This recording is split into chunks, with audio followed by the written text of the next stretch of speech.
for the Senate. So since the Cabinet Secretary for Education is set to appear this morning, then we understand that he must have provided the physical and electronic copy of the responses to the questions in the last 24 hours before he does appear before the Senate this morning.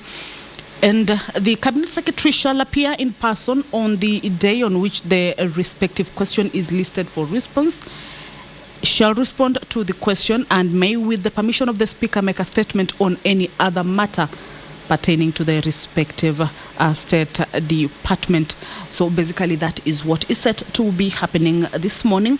Remember, this is after the House revised their standing orders to give way or set aside this particular sitting of the Wednesday morning for specifically this particular event or business where Cabinet Secretary will be appearing before the Senate to respond to various questions by the honorable members of the Senate. And as you can see, the Deputy Speaker of the Senate, Honorable Kithure Murungi, is in the chambers. Allow me to hand you over to this live broadcast that is brought to you by the Parliamentary Broadcasting Unit in partnership with the Kenya Broadcasting Corporation. Good morning. Let's pray. Almighty God, we beseech you to be with your abundant favor and blessings as your servants whom you have been pleased to call to leadership positions in this republic. We seek guidance to treat and consider all matters that shall come under revelation in so just and faithful a manner as to advance peace, prosperity, and welfare of our country and of those whose interests you have committed to our church. Amen.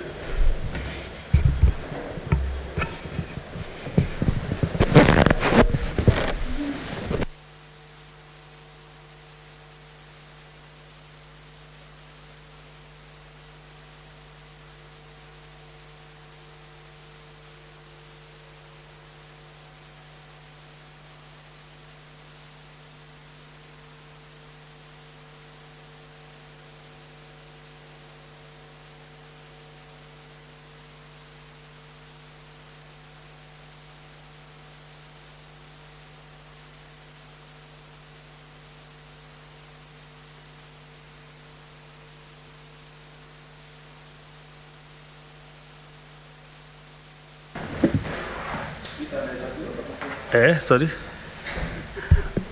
Can you kindly confirm whether we have a requisite quorum? Ring the bell for 5 minutes? 10 minutes, yeah. Okay.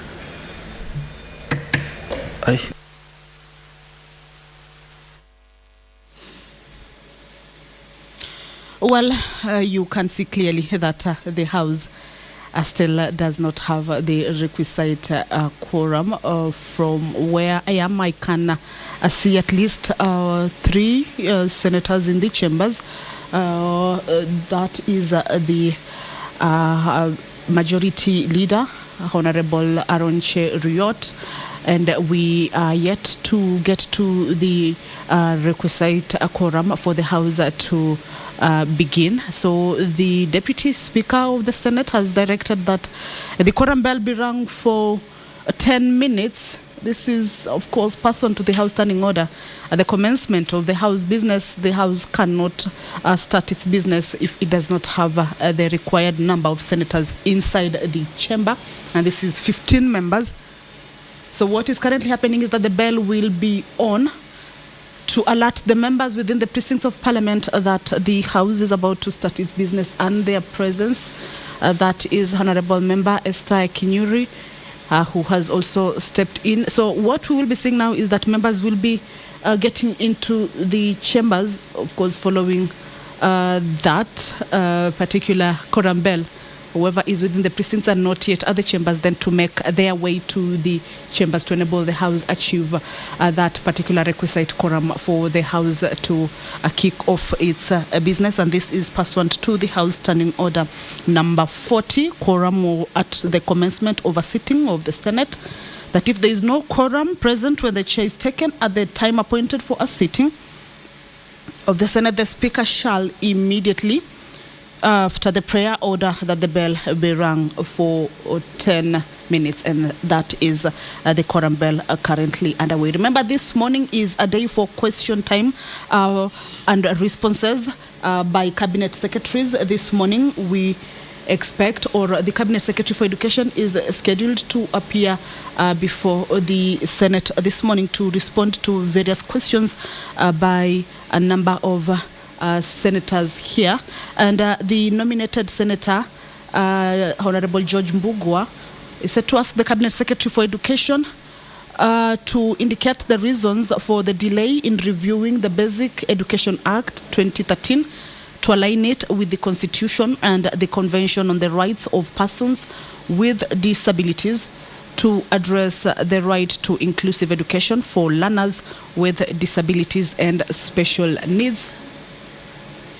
Also, the Honourable Member will be seeking to understand from the Cabinet Secretary, Honourable Ezekiel Machogu, whether he could provide a status report on the operationalization of the National and County Education Boards as stipulated in that Basic Education Act 2013.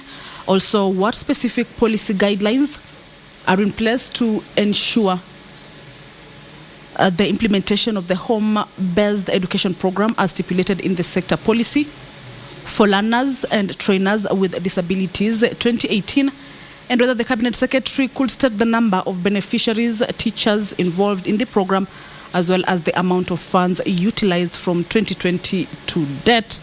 The Honourable Member will also be seeking to have the Cabinet Secretary provide the reasons for non-implementation of the policy and state the measures in place to ensure the full implementation of the policy during the 2023-2024 financial year. These are questions that are set to be asked by the Honourable Member, Senator George Mbugua, to the Cabinet Secretary for Education. Nominated Senator Honourable Joyce Correll will be asking the Cabinet Secretary for Education to respond to questions on why has the project here, WP item number D106 RVBM 1502 for the construction of a library, block hostels, a multi-purpose hall and lecture halls at Bomet University stalled for almost a year. Also to indicate what measures the government has taken to ensure, or rather is taking to ensure, completion of the project. Also, the Honourable Member will be seeking the Cabinet Secretary to indicate whether he could provide an update on the findings of the task force. Well, allow me to hand you over to this live broadcast. Seems that the quorum has been achieved. Good morning.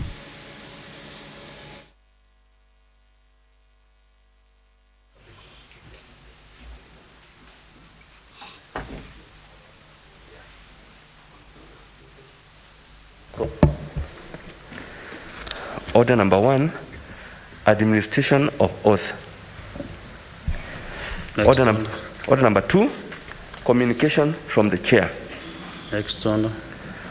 Order number 3, messages. Next order. Order number 4, petitions. Next order. Order number 5, papers.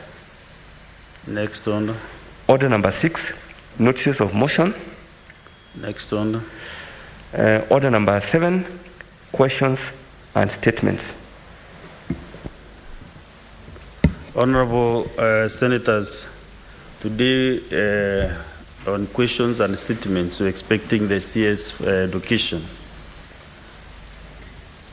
Ezekiel Machogu, to answer several questions. I can see there are quite many of them, and I hope the respective senators who asked the questions are in the chamber.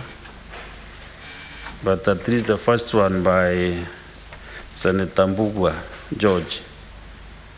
So if the CS is allowed, then he can be called in so that we proceed with the business.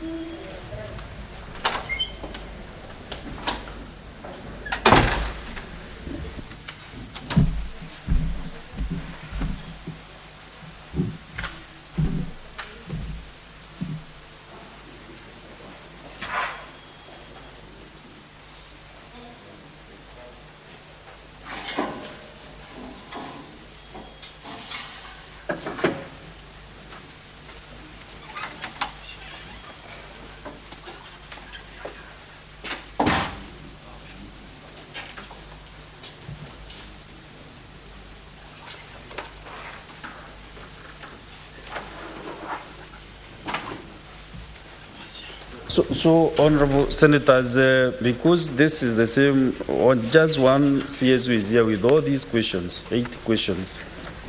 I will advise that if after he clears the first question, if you have a supplementary question, you can ask during the other question, so that we don't pile up everything on one question, because he will be here for quite some time. So if you don't get a chance during the first question, just wait. I'll give you a chance during the other questions that you'll be answering.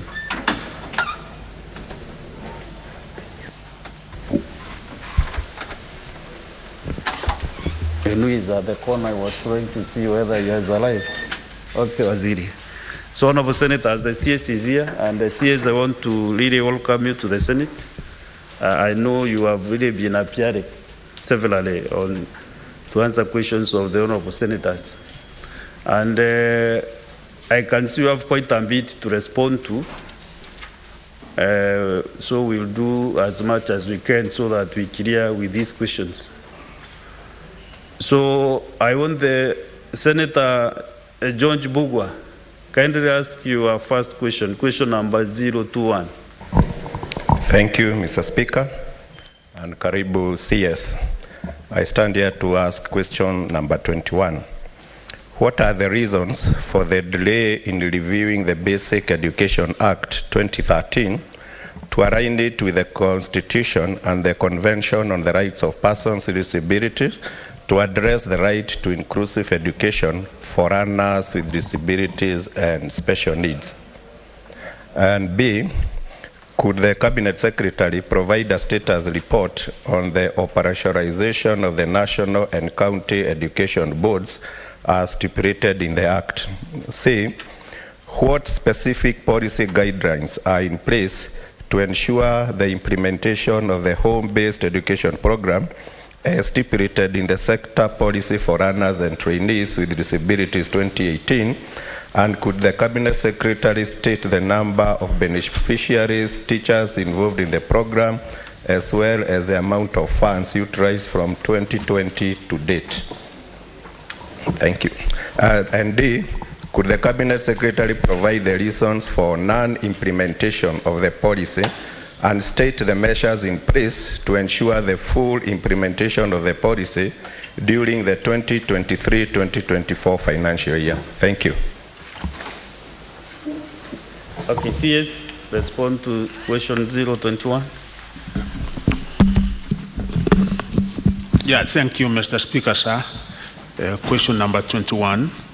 Mr. Speaker, the objective of the Convention on the Rights of Persons with Disabilities is to promote, protect, and ensure the full and equal enjoyment of all human rights and the fundamental freedoms by all persons with disabilities, and to promote respect for their inherent dignity. Kenya ratified the Convention on the 19th May 2008, and therefore Kenya is under obligation to respect, protect, and fulfill the provisions in the Convention. Article 2.6 of the Constitution provides that any treaty or convention ratified by Kenya shall be part of the law of Kenya. In this regard, the Convention is also part of the laws of Kenya. Article 24 of the Convention requires state parties to recognize the right of persons with disabilities to education. Mr. Speaker, sir, Article 53(1) of the Constitution recognizes the right of every child to free and compulsory basic education.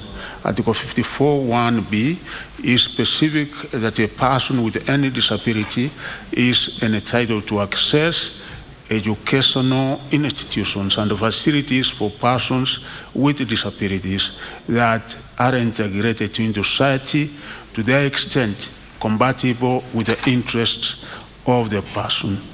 These provisions are also captured in the Basic Education Act 2013, Section 28(1) of the Act, which requires the Cabinet Secretary for Education to implement every child's right to free and compulsory education. The Act also provides for the establishment of a special and integrated schools for learners with disability. Mr. Speaker, sir, the current legal framework, including the Basic Education Act 2013, is generally aligned to these requirements of the Convention and the Constitution.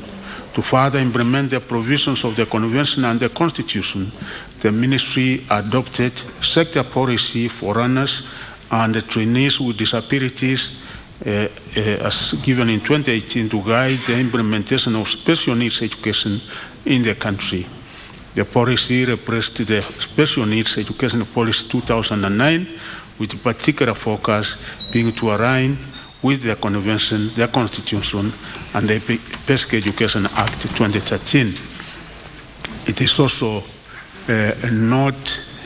better to note that this particular item is also captured clearly in the document which has been handed over to His Excellency the President, and that is from the Presidential Working Party, of which we have an implementation matrix, and the Ministry is actually in the process of implementing the various recommendations within the 1 year period given.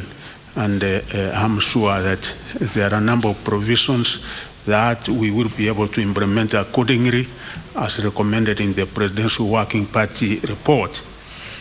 The part P of the question is the operationalization of the national and the county education boards as stipulated in the Act. Mr. Speaker, Section 21 of the Basic Education Act 2013 gives the Cabinet Secretary the power to appoint county education board chairpersons and members. The Ministry has appointed all the members of the county education boards in all our 47 counties. This was done in February last year, 2022, and the tenure of these members is supposed to be 3 years. The only people that we have not been able to appoint, we did the advert and the interviews were done, are the chairpersons of the county education boards. If you take note also, Honorable Chairperson, Honorable Speaker, we have a recommendation from the Presidential Working Party, and we have been able to send a recommendation to the National Assembly on the same, that indeed it's better for us to have the county commissioners as chairpersons of county education boards. So we have the recommendation, but at the same time, we have sent a miscellaneous amendment to Parliament. If it can be able to fast track that particular amendment, then the county commissioners will be the ones to chair the county education boards, as opposed to the way the situation is now. But because we already have quorum, each and every time that the county education boards want to have a meeting, they identify one of them to chair the meetings where we are trying to reconcile this. So question C, Mr. Speaker, sir, is that the sector policy for runners and trainees with disabilities 2018 is the current policy framework for the implementation of the home-based education. The policy recognizes home-based education from two perspectives. Firstly, it recognizes the need to start the education of children with disabilities from the onset of a disability with a home setting rather than when they enroll in school. This makes it easier for them to transition to school without being disadvantaged by their disability. Secondly, home-based education is a learning and a teaching approach for runners with severe disabilities who are unable to attend an educational institution because of their disability. The policy requires the means of education to enhance equal access, retention, progression, and the transition of all runners and the trainees with disabilities at all levels of education and training. In terms of the implementation strategy, the Ministry is required to provide teaching and learning resources in accessible formats, qualified teaching and support staff for home-based and in institution-based runners and trainees with disabilities. The Teacher Service Commission is also required to provide teachers to support the home-based programs. Mr. Speaker, home-based learners with disabilities are still enrolled in specific institutions. At present, the ministry does not have separate data for those who run from home and those who are based in institutions. The available data is aggregated. However, this particular financial year, Mr. Speaker, I want to undertake that we are actually in the process of getting the necessary required data, because we have to have the data of those who are at home and those who are in educational institutions. And for this purpose, the State Department of Basic has been allocated 14 million, which we are using for this particular exercise, so that we can be able to have proper information on the same. Mr. Speaker, in terms of teachers, there are 5,687 teachers deployed to special needs education institutions. The numbers on enrollment and fundings in the year 2020 are indicated in the table provided for, and is quite detailed, Honorable Speaker, and I hope the honorable members have the copy of the table as outlined, indicating specifically the year and the amount dispersed thereof. So I don't require to go into specific figures. Question number D is that yes, indeed, this particular year, 2023-2024, we undertake that this particular policy which is in place as a ministry, and we are undertaking implementation, and as I've said, we have a allocation of 14 million for this particular purpose, and our county directors of education have been instructed by the sub-county directors to start gathering the information, and it is on the basis of that information that we will be able to make the necessary required policy initiatives and interventions where they are required, Honorable Speaker, sir. Thank you, Honorable Speaker. Thank you, CS. Honorable CS, sorry.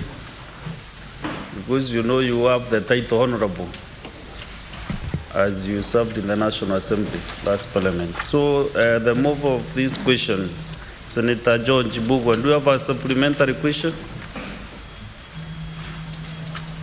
You have a privilege to ask 2 supplementary questions, either simultaneously or one, and then you can do the last bit. Go ahead. Mr. Speaker, I would give the chance to my colleague Senator, then I will ask later. Senator Mungatana Dansod Buya, Senator for Tana River.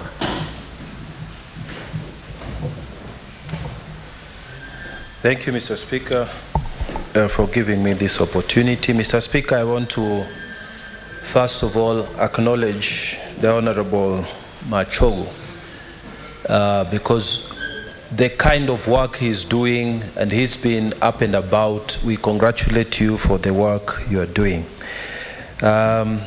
With respect to this question, Mr. Speaker, the Kenya Institute of Special Education, KISE, carried out a survey of students who have learning disabilities. And Mr. Speaker, that survey reveals that 11.4% of students in Kenya have learning disabilities, which, Mr. Speaker, is lower than the prevalence, global prevalence, which is at 16%.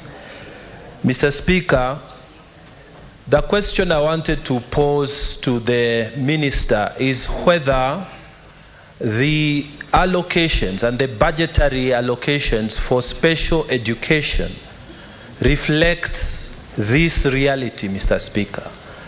Has the minister allocated sufficient funds for special education, especially for those who have very severe difficulties that they cannot access school, so they have to be home-based?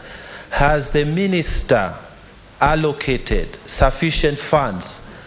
Mr. Speaker, I ask this because just last week, we were talking about mental health in this very Senate, Mr. Speaker, and the negligence that the Ministry of Education, Health has shown towards those living with mental disabilities. And Mr. Speaker, a number of hospitals here were mentioned as neglected. Now, we are coming to education. We want to know, has the minister, with these realities of statistics, been able to allocate sufficient funds?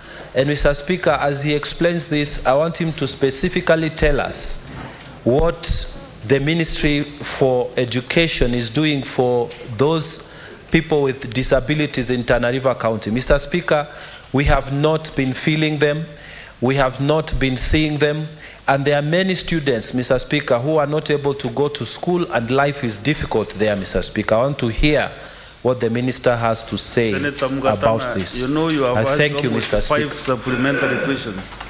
It's just one question, Mr. Speaker. One. Yes, just one question, Mr. So Speaker. you will choose which one to answer because he cannot. Mr. Speaker, I was giving the background so that the minister can go with me, and you can see. So the rest of the senators, kindly be specific to your question. Don't give any background information. Specific to your supplementary question. CS. Yeah, thank you, the honorable member from Tana River. I take note of the question, Honorable Speaker. The survey done by KISE indicating a figure of 11%, and that's why I said also that actually we are doing a survey this particular year which will be able to give us the very accurate figures which we seem to have, but we want really accurate figures to come up with, and that's why we have tasked the county directors of education and the deputy county directors to undertake the same. And I hope with the meager, the little resources given to us this year, the 14 million should be able to undertake that particular assignment. Home-based care, I must admit, Honorable Speaker, that yes, we have not really been very effective in this particular area, and that is an area that we want to move into moving forward, because what we have done well is those educational institutions based, such that the disabilities, the number of cases, we admit them in these institutions, but we are supposed to go further than that. And as the policy says, we cater for those home-based, and that is why we are carrying out that particular survey. Allocation funding, yes, you know, out of the capitation that we give, if it is in junior secondary, the 15,040 is for a normal child, but for disability we give more. For senior secondary, when we give the normal 22,240, for disability we give per student between 35 and 37 because of the special needs that they require. We don't have specific figures as of now for Tana River, but as the rest of the country, I undertake that we will be able to take the necessary measures, because one other area which is also properly captured in the Prudential Working Party report, members, if you can be able to read this report, is on special needs children, where government is saying we have to put a lot of emphasis on this, and we have to give more allocation on this going forward. Yeah, thank you. Next is Senator Modigi Alexander. Senator Modigi, do you have a supplementary question? Yes. Yangu ni swali ya kawaida, Bwana Spika. Supplementary question. Hakuna swali ya kawaida na swali ile ya siku nyingine. Bwana Spika, yangu nashukuru waziri wa elimu kwa ile kazi anaendelea kufanya katika Kenya kwa majimbo 47. Tunakusapoti. Yangu swali ni walimu ambaye wanjiwezi na wale wengine wanajiweza, wakati wanafika miaka 60 kunakuwa na shinda wakati wa malipo. Wote unakuta wakimaliza mambo yao. Tumeona makampuni nyingi inawalipa pesa zao za uzeeni ikiwa wamemaliza miezi 3.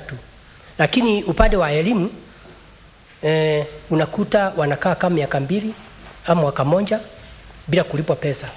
Tunakuomba tu uwe ukiungana na Wizara ya Fedha, tuone ndio tuweze kuinua uchumi wa Kenya na kuwasaidia waweze kulipwa kama hawajakuwa na shinda, kwa sababu wanakaa mwaka mmoja miaka 2 mpaka inapandilika, wanakuwa ni kama disability. Hata hawa wengine wanakufa, wengine hakuna kitu anafanya. Mtu alikuwa pata pesa, unakuta kuna shinda. Utasaidia namna gani wakati huu? Kwa sababu tunajua serikali ya Kenya Kwanza inafanya kazi nzuri na wao wanafanya kazi nzuri. Asante Bwana Waziri. Okay, thank you. Honorable CS, respond to that other question. Asante sana. Ni kweli vile Mheshimiwa wa Embu amesema ya kwamba wale ambao wanastaafu ni muhimu waweze kulipwa malipo yao kwa wakati ambaye inafaa. Unajua kuna utaratibu ambaye inafuatwa, kwa sababu mtu akistaafu kama ni mwalimu au ni ofisa wa serikali kutoka idara au wizara fulani, lazima faili yake iangaliwe, kutoka hapo iweze kutuma katika National Treasury kwa idara ya pensions. Ikishatumwa huko, malipo wakati huu si kama wakati wa zamani, haikaangi sana.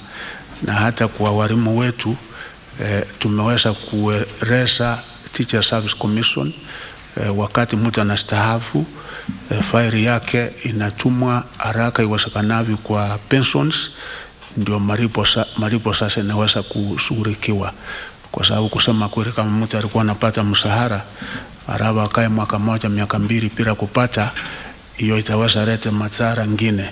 Lakini ningetaka kuhakikishia mheshimiwa ya kwamba kama iko kesi yoyote ambaye pengine mmeweza kukaa mwaka, kwa sababu tunasisitiza kwamba pengine ikienda miezi 4 miezi 5 mtu ameweza kulipwa, alafu kutoka hapa na weko kwa orodha, anapokea ile ya kila mwezi. Lakini kama iko kesi kama hiyo, tafadhali unafikisha kwangu, alafu kutoka hapa tutaweza kuishughulikia kikamilifu. Asante. Asante sana waziri kwa hilo jibu. Next is Senator Professor Margaret Kamal. Thank you, Mr. Speaker, for the opportunity, and I congratulate the Minister alongside what my colleagues have said. He's running a ministry that is massive, ably. I just wanted to ask the Minister what informed the change to return the chairing of the Education Board to the county commissioners. We know currently it was chaired by an eminent educationist from the county, which meant that they were able to, the education committee is independent of everything else and they concentrate on education.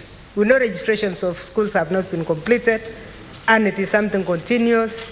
We know that there are schools that do not even have title deeds. It is their agenda. We know there are issues of indiscipline and discipline that need to be dealt with.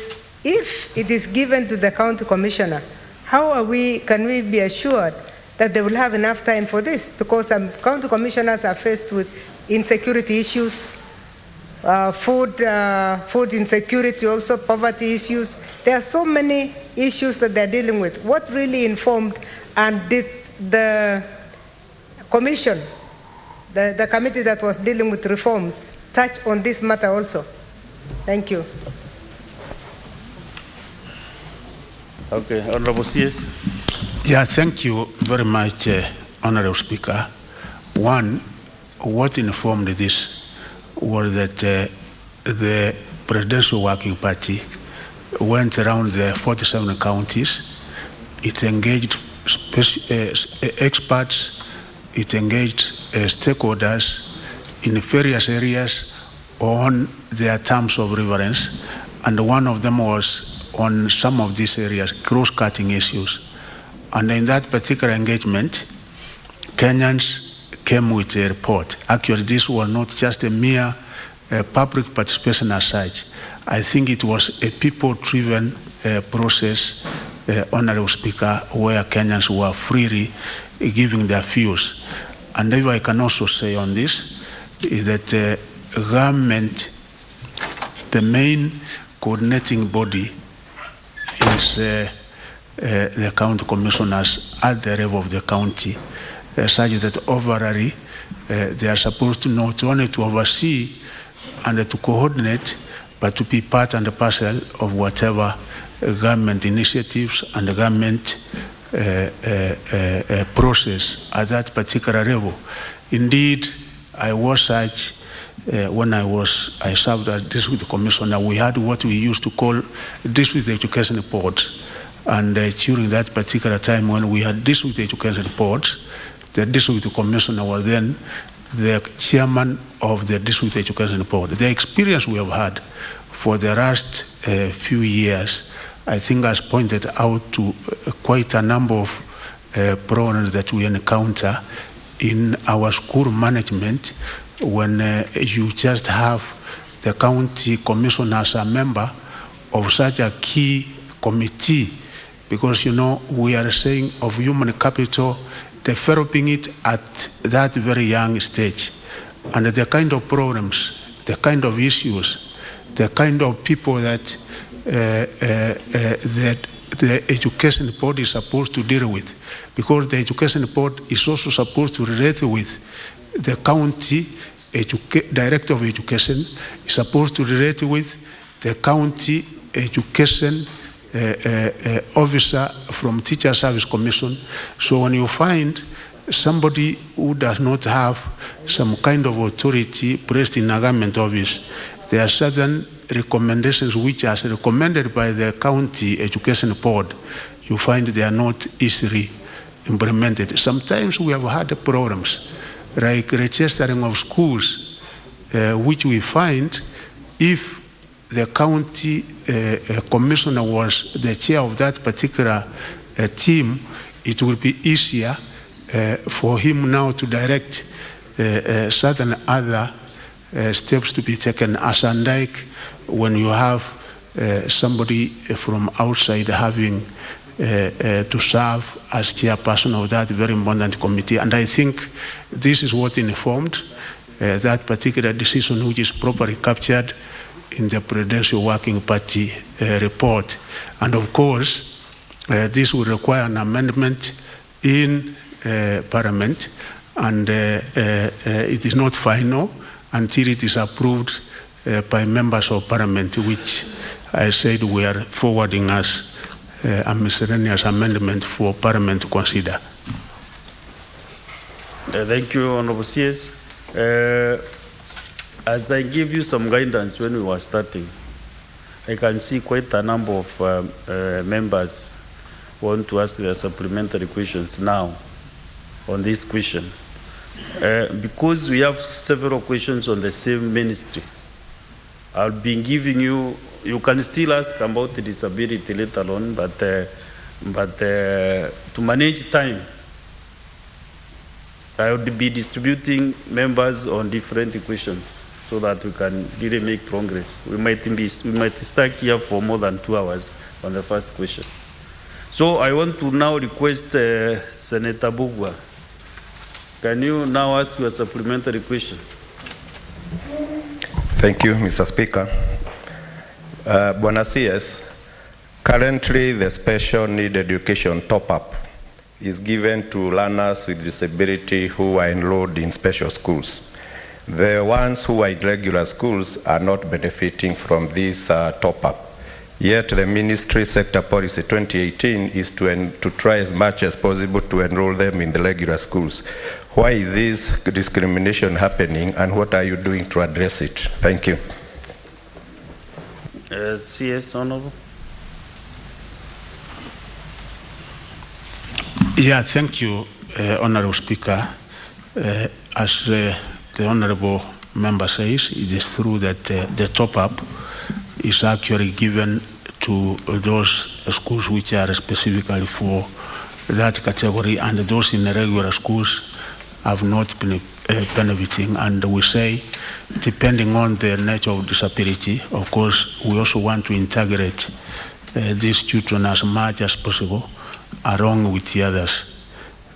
We are capturing this information, as I said, and based on the information that we will be able to get in this, it will inform our decisions going forward, such that we are able to know the number of those with disability in the normal regular schools, such that when we are forwarding capitation, it is done taking that into consideration, because the information sometimes we have in NEMIS does not really tell you specifically that this one is suffering from this kind of disability, and that's why we have found it necessary to undertake the kind of survey that we are undertaking, which will now be able to rectify some of these anomalies. Thank you for that comprehensive response. So, Honorable Senators, I request we go to the next question, number 027. And on this question, the member who asked the question is Senator Joyce Korir, and I'm well briefed that she has delegated there is a responsibility to ask the question to the Senator from Bomet, Senator Wakili Sigei. Senator Wakili Sigei, proceed and ask the question. Thank you very much, Mr. Speaker. Before I ask the question 027 to the CS, I would like to first of all appreciate him for honoring this appearance today. This question was deferred, I think, in the last two sessions owing to circumstances which were beyond our control. And secondly, to appreciate him for the work that he's doing in the ministry. And in particular, Mr. Speaker, I would like to appreciate the CS for the support he gave to my school last Friday, where he was the chief guest in a prize giving day. The school is called Tenwick High School. I'm an alumni of that school.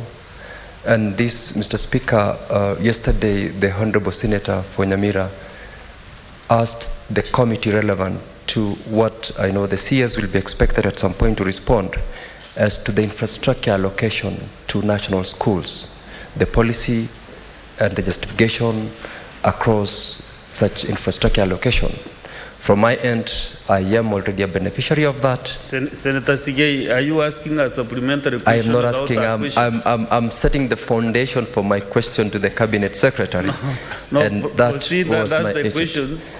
Mr. Speaker, I will ask the question. And then during your supplementary question, you can now be able, I'll give you that opportunity. Thank you, Mr. Speaker. Yeah. The question is in three limbs. I'll start with question 27A and thereafter B and C.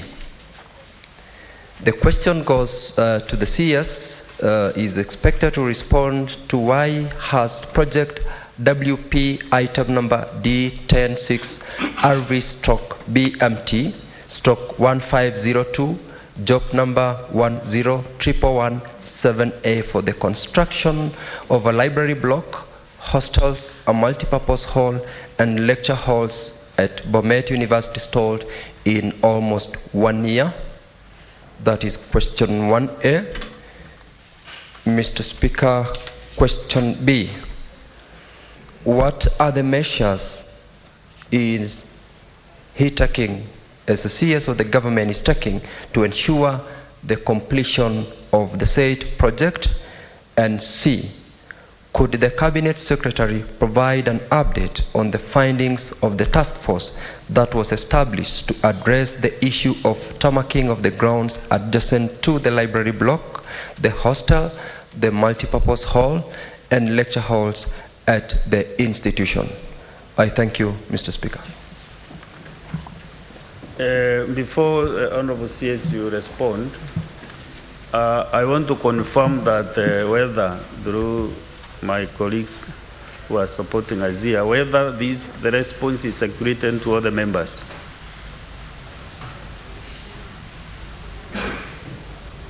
Because the CS has really a comprehensive response to all the questions. So if these responses are with the members, I want us to still save more time by the CS not reading everything verbatim, which is in this almost 20-page report response.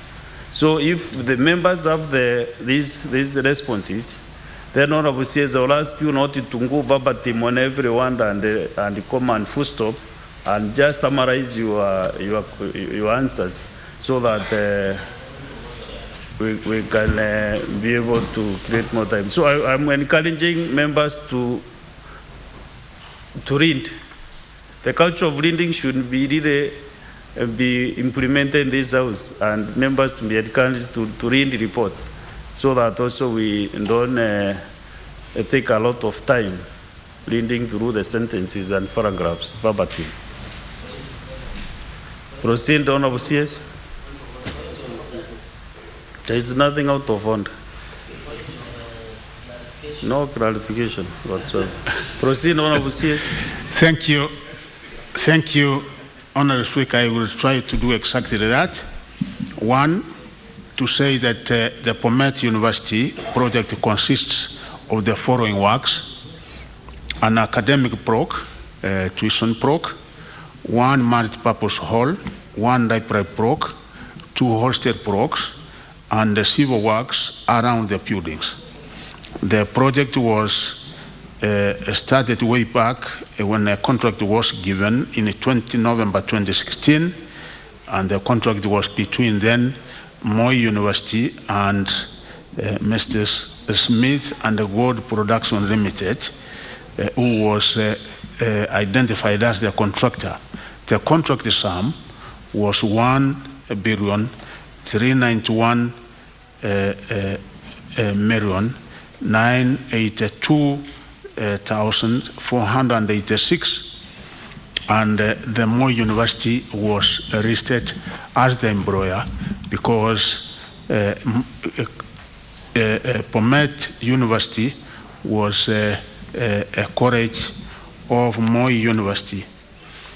Upon the settlement of Pomet University as a constituent college way back in July 2017, the project was handed over to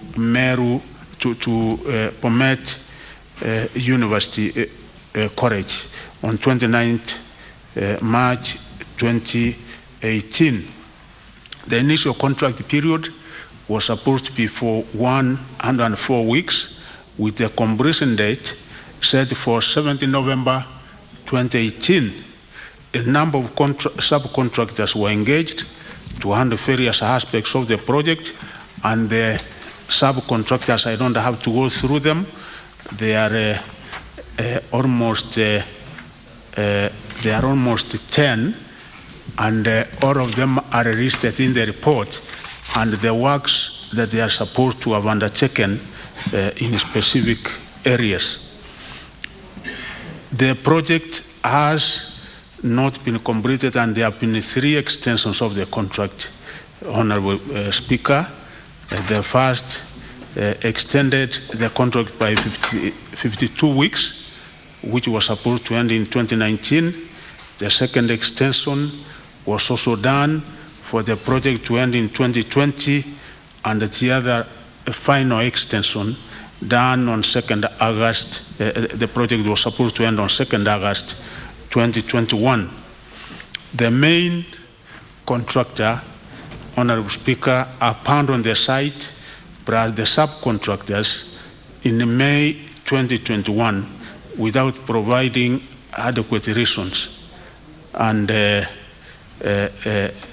therefore, he left work undone, and the overall completion of the project is about 52%. The tuition block is at 95% complete. The right block is at 70% complete. The multi-purpose hall is at 90% complete. The hostels are at only 5%, while the civil works are at 10%. Mr. Speaker, 33 interim payment certificates have been issued, and out of which 32 have so far been honored. The amount certified and so far paid is 772,945,748, while the amount actually paid is 754,450,117, and there's one certificate which was not therefore paid. After the contractor found on the site, the project manager issued a default notice to the contractor on the 29th September 2021, and the copy is enclosed therein, and there has been no response from the contractor ever since then, and he has just absented himself from the site. Therefore, that is the way the situation is, and the measures the government is taken to ensure the completion of the project. Honorable Speaker, we did start quite a number of projects in almost each and every public university in the country, and we were giving them small amounts of money which would not be able to see the project through. And apart from POMET, we also have incomplete projects almost in each and every university. And what we are doing is that this particular year we have been given very little money for this university, because if you go to the initial contract, the amount that has not been paid is 532 million, if we were to go by that. But you know, given that the contractor has absconded, probably another new contractor has to be engaged. The figure is likely to change in order to be able to complete this project, and we will start probably with the one which is 95% done, and the amount given to us in the allocation of this year for this university is only 40 million. So you can see that we will try to put our case in supplementary one, and if we get funds in supplementary one, then we should be able to progressively complete that project, starting with like the project which is coming down up to the one which is 5% done, so that we are able to complete the project and have it for use. C, I want to make it clear, Honorable Speaker, that there has been actually no task force established for the civil works, tarmacking of the grounds, recharging the right block, the hostel, the multi-purpose hall, and the lecture halls as arranged here. What I want to say is that the civil works are actually a part of the contract. They are part of the contract, but so far, as indicated in the report, they have not been done. So as we undertake the project going in the future, this is one of the areas which was identified as a priority which has to be done. I shall submit. Thank you, Honorable CS. Let's get the supplementary questions from the mob of the question. Senator Wakiri. Thank you, Mr. Speaker. Before I ask any supplementary question, if there is any one of my colleagues who would, I would ask the go first, then I close. I've got only one supplementary question to the CS. Okay, very well. Let's get from the majority whip, Dr. Boni Karwale, Senator.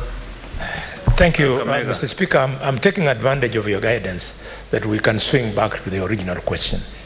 Mr. Speaker, allow me to thank the Minister for the administrative restructuring and infrastructure support that you are giving to Kakamega County. We thank you. My question is, some of the children living with disability of the past years have moved on and themselves become qualified teachers. Could you confirm if in the ministry you have an affirmative program during recruitment of teachers so that this kind of qualified teachers who themselves have disabilities get supported for recruitment? And if you have, how many such teachers today do we have in the country? Thank you, Mr. Speaker. Honorable CS. Yeah, thank you very much. I cannot be able to give the numbers here, but given time, I can be able to give you specific numbers. But as any employment in the public sector, I think we have some kind of affirmative action to those people who are physically challenged with disabilities of one kind of or the other. And I'm sure this is one area that Teacher Service Commission should also be doing. So given time, I can be able to give specific numbers of teachers who have been employed. Of course, Dr. Boni Karware, you don't expect the CS to have the statistics of any issue that we are raising, but as guided, with the time we can be able to provide to you the statistics. Next is Senator William Cheptumo. Thank you, Mr. Speaker. I also wish to thank the CS. Mr. Speaker, I think he's one of the CSs that we cherish the work he's doing. We served with him in the other house in the last parliament. And I think members who served in this house they make better CSs than Mr. Speaker. Baringo County has 6 constituencies. And in those constituencies, 5 constituencies, teachers receive hardship allowances, except Eldama Ravine constituency, Mr. Speaker.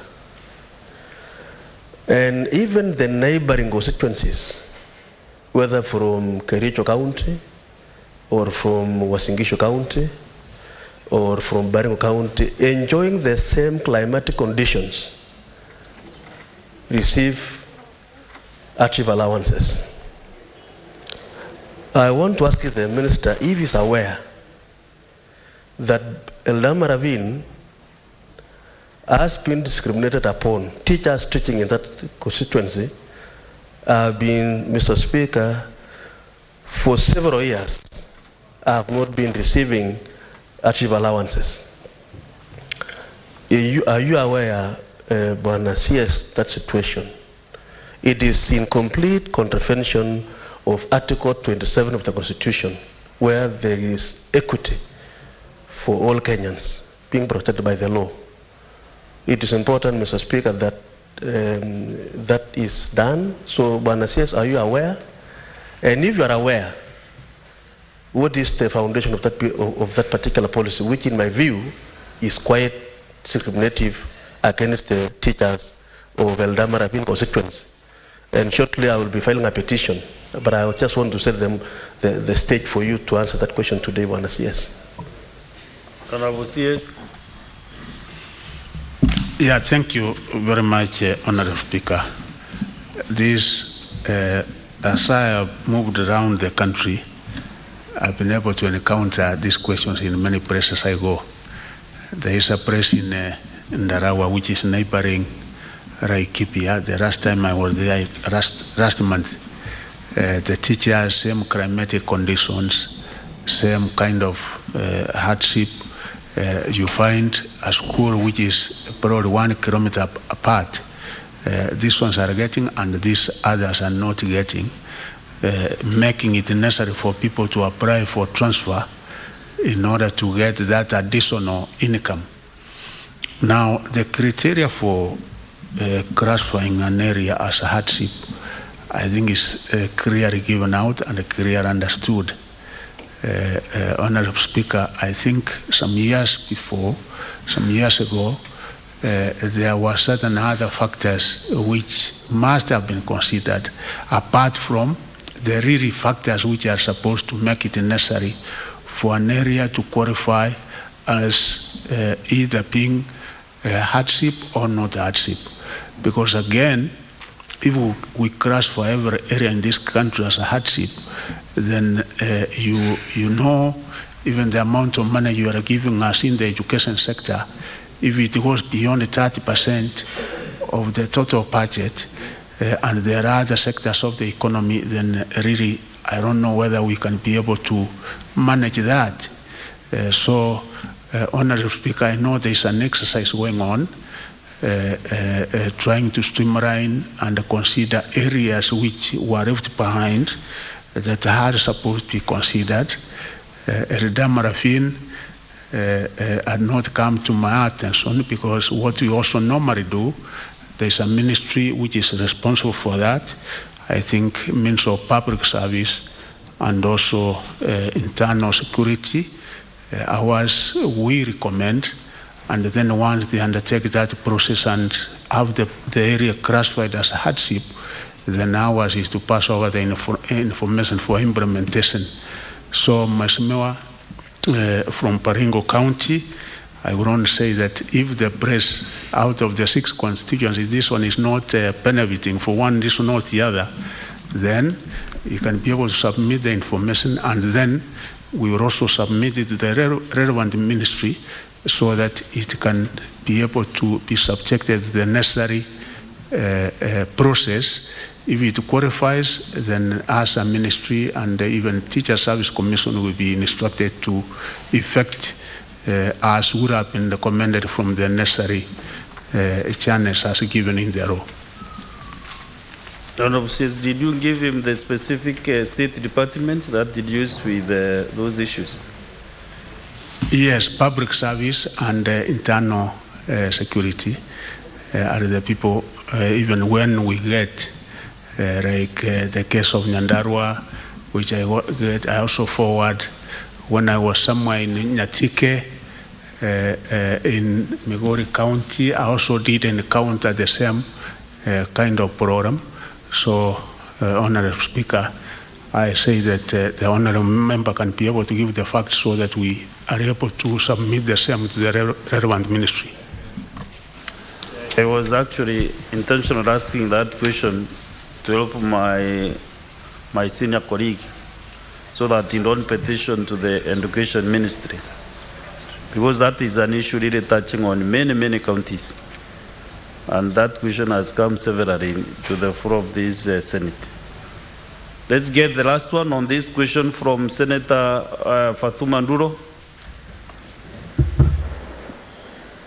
Mr. Speaker, I wanted to ask on PWDs. I don't know. No problem. Okay. Thank you, Mr. Speaker, for the opportunity, and CS for your presentation. Now, Mr. Speaker, there is so much challenges on the ground, especially for people living with disabilities at an early stage. At the ECD level, we don't have a structured way of dealing with PWD students. My question is the ministry planning to do anything at that grassroots level, at the foundation level, where the PWDs can get proper foundation to go to primary school? Number 2, placement of special teachers is a big problem in this country, because special students require special teachers who are trained in that particular field. There is a problem in placement of the teachers, and number 2, promotion of the same teachers.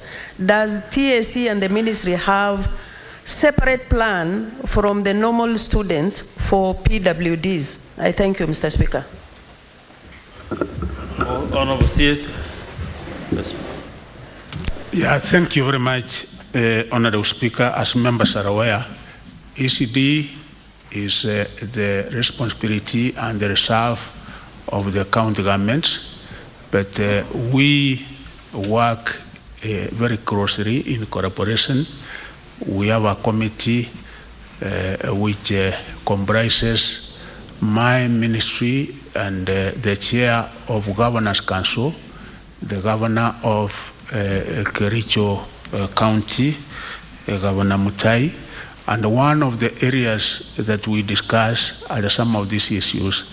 Actually, we are developing some kind of policy so that there can be uniformity in matters ECD, because what we find, Honorable Speaker, is that each county does its own thing. Even the payment of ECD teachers, that lack of standardization, lack of uniformity causes quite a bit of problems, and this is a very critical stage, as the Honorable Member says, foundational running, because if we also lack in this, then even when they transition to grade 1, then there will be a missing link. And because we are encouraging 100% transition, if we leave out the people with disability at this particular stage, then we will also not be able to succeed in the policy of 100% transition. And I think the kind of survey we are doing in this and the meeting we are having between us and the Council of Governors, we will be able to tackle and sort out some of these issues. Okay, Senator Sigay, ask you a supplementary question. Thank you very much, Mr. Speaker.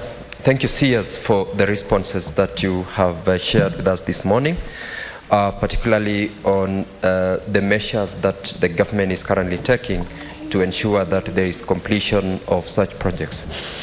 Honorable CS, I listened to you. I've gone through the response you gave us, and I'm a bit worried that you have not been given what they would call the actual situation on the ground on this particular project.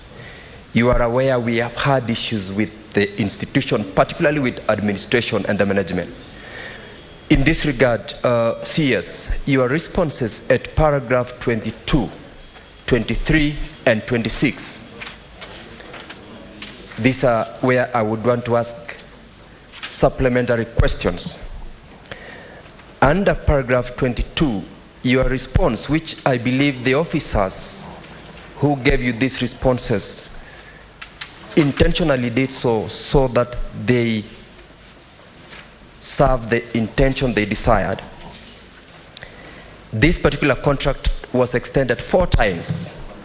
7th of November 2018, 7th of November 2019, 7th of November 2020, and 2nd of August 2021. And that the contractor abandoned site in May 2021. That was within the contract extension period. I have made an attempt to reach out to the contractor. In response to that paragraph 22 and 23, 1, the contractor indicated that on the 22nd of October 2018, there was official handover of one part of the project, one academic block, that is in bracket tuition block, which is made reference to in paragraph 17A.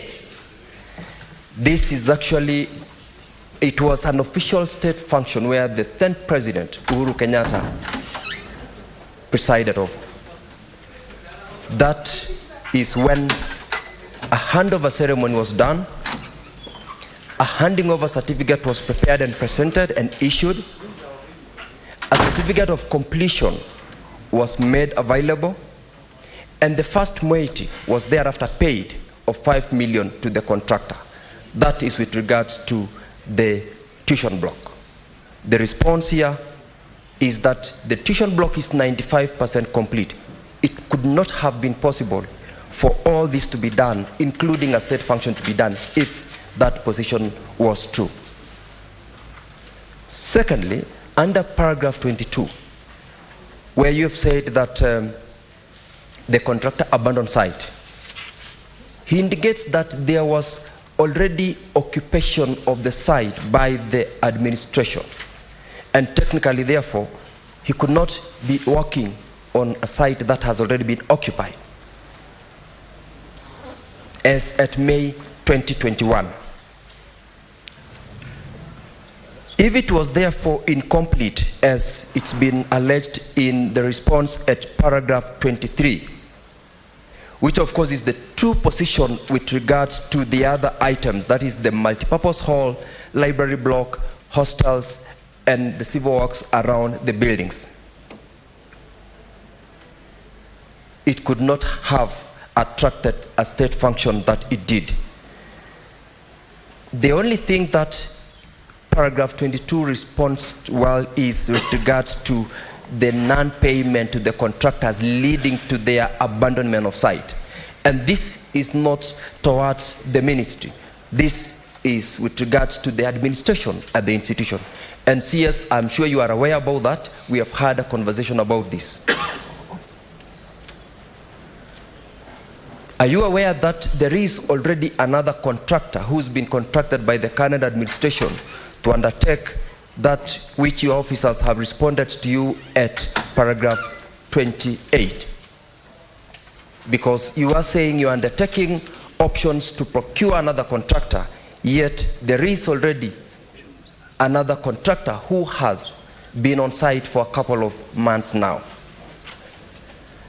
And lastly, under paragraph 26,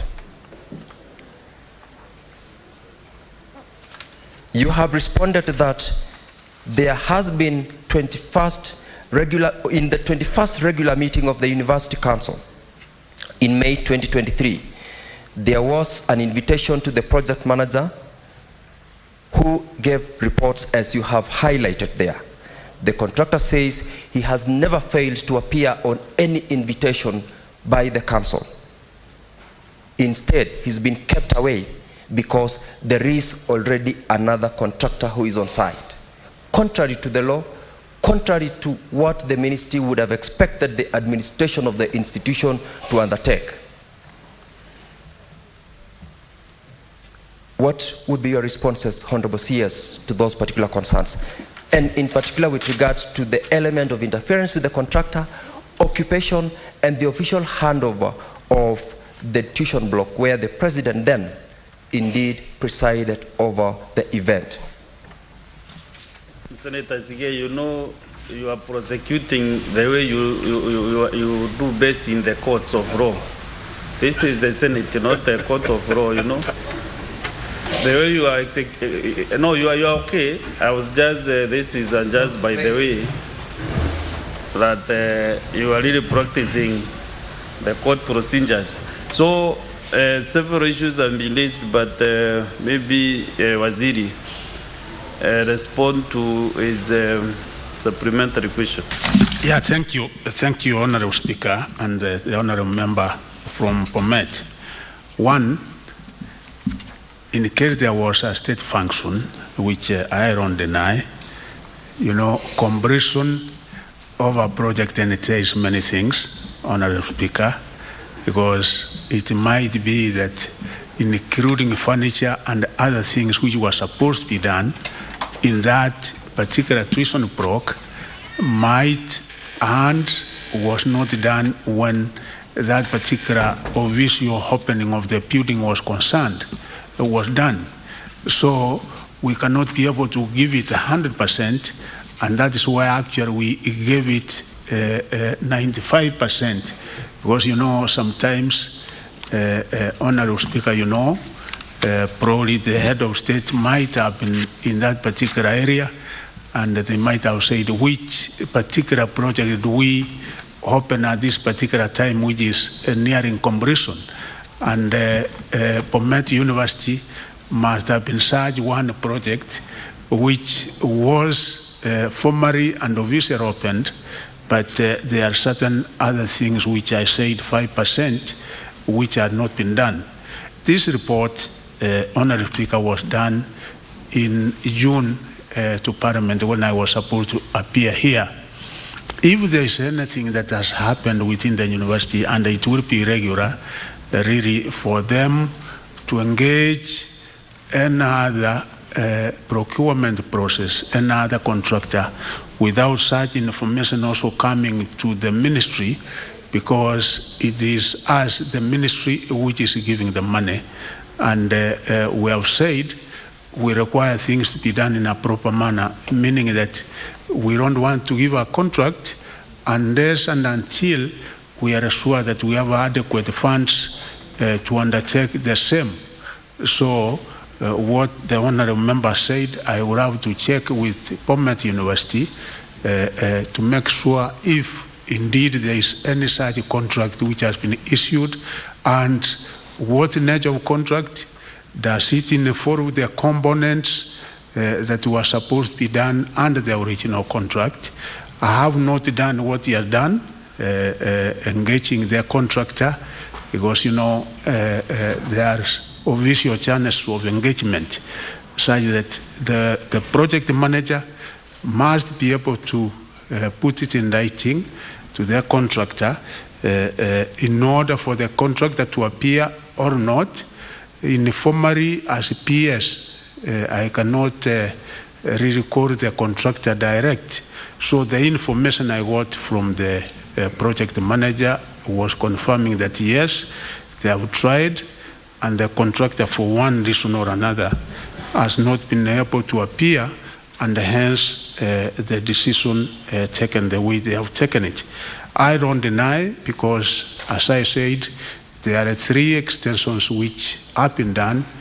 In case there is a 4th one that was done, it was not brought to my notice, but overall, I think it captures the spirit and the answer that there have been extensions of the contractor, but again, due to one reason or another, completion has not been able to be done. And actually, what we are also doing in the process is that, yes, the 754 million which has been paid, vis-a-vis comparing the amount of work which has been done, because the amount which was remaining was about 532 million. Is it that the government gave more than what it should have given? Is it that the government gave less than what it should have given? That is one other area that we are also trying to establish, so that we know whether we give more to the contractor as he has absconded. But it's an issue which Honourable Speaker undertake to work on, even with the funds that we'll be able to provide to that particular university, to know what exactly we can be able to do with the fund this year and moving on until we are able to complete the project. As the honourable member says, Honourable Speaker, I know there are other issues which we have had discussions separately with the honourable member and the other stakeholders, but at other times, honourable members, you know that our hands are also tied, because once you have given a contract to an individual to terminate it, it's another process, because if you go terminating the contract, then you know Kenyans how they are. The matter goes to court, and it becomes quite a headache. So there are other issues we are engaging, which I think they are not part of this question, and therefore we will do our best. And I will also check in case there's a new contractor, because that, as I've said, has to be brought to my notice, has to be brought to the ministry, and if there's anything like that to happen, there must be concurrence from the ministry. Thank you, Honourable Speaker. Thank you, Honourable CS. The move of the question, as I think you are somehow satisfied that there are some issues that still can be, the CS will be able to respond after contacting the institution. In the context of the questions which were before the CS, I will take the responses is given, but as I have indicated, there is less that has been shared to the CS than what is actually happening, and we will deal with that on a separate engagement, as he's rightly put. I want to appreciate the CS for also taking your time and appearing. Earlier on, I had wanted to appreciate the CS, Honorable Speaker, and you told me that was amounting to a supplementary question. In my capacity as an old boy of that particular school, I wanted to appreciate the CS for giving us the support that he gave us on that last Friday. We truly appreciate, and that I know is an effort that it took your office to make sure that Tenwek High School as a national institution also gets, in terms of infrastructure, to the status of other institutions. We will support your ministry as also stakeholders in that institution, even as we push ourselves to support this other institution, particularly the one that has brought us here this morning, to also ensure that there is some semblance of appropriate utilization of public resources for the benefit of us Kenyans and the locals who are also looking up to your ministry to do that which it can do within the law to support such institutions. I thank you, Mr. Speaker, and once again, thank you, CS. Thank you. Now let's move to the next question. Question 034 by Senator Pelis Tobiko. CBS.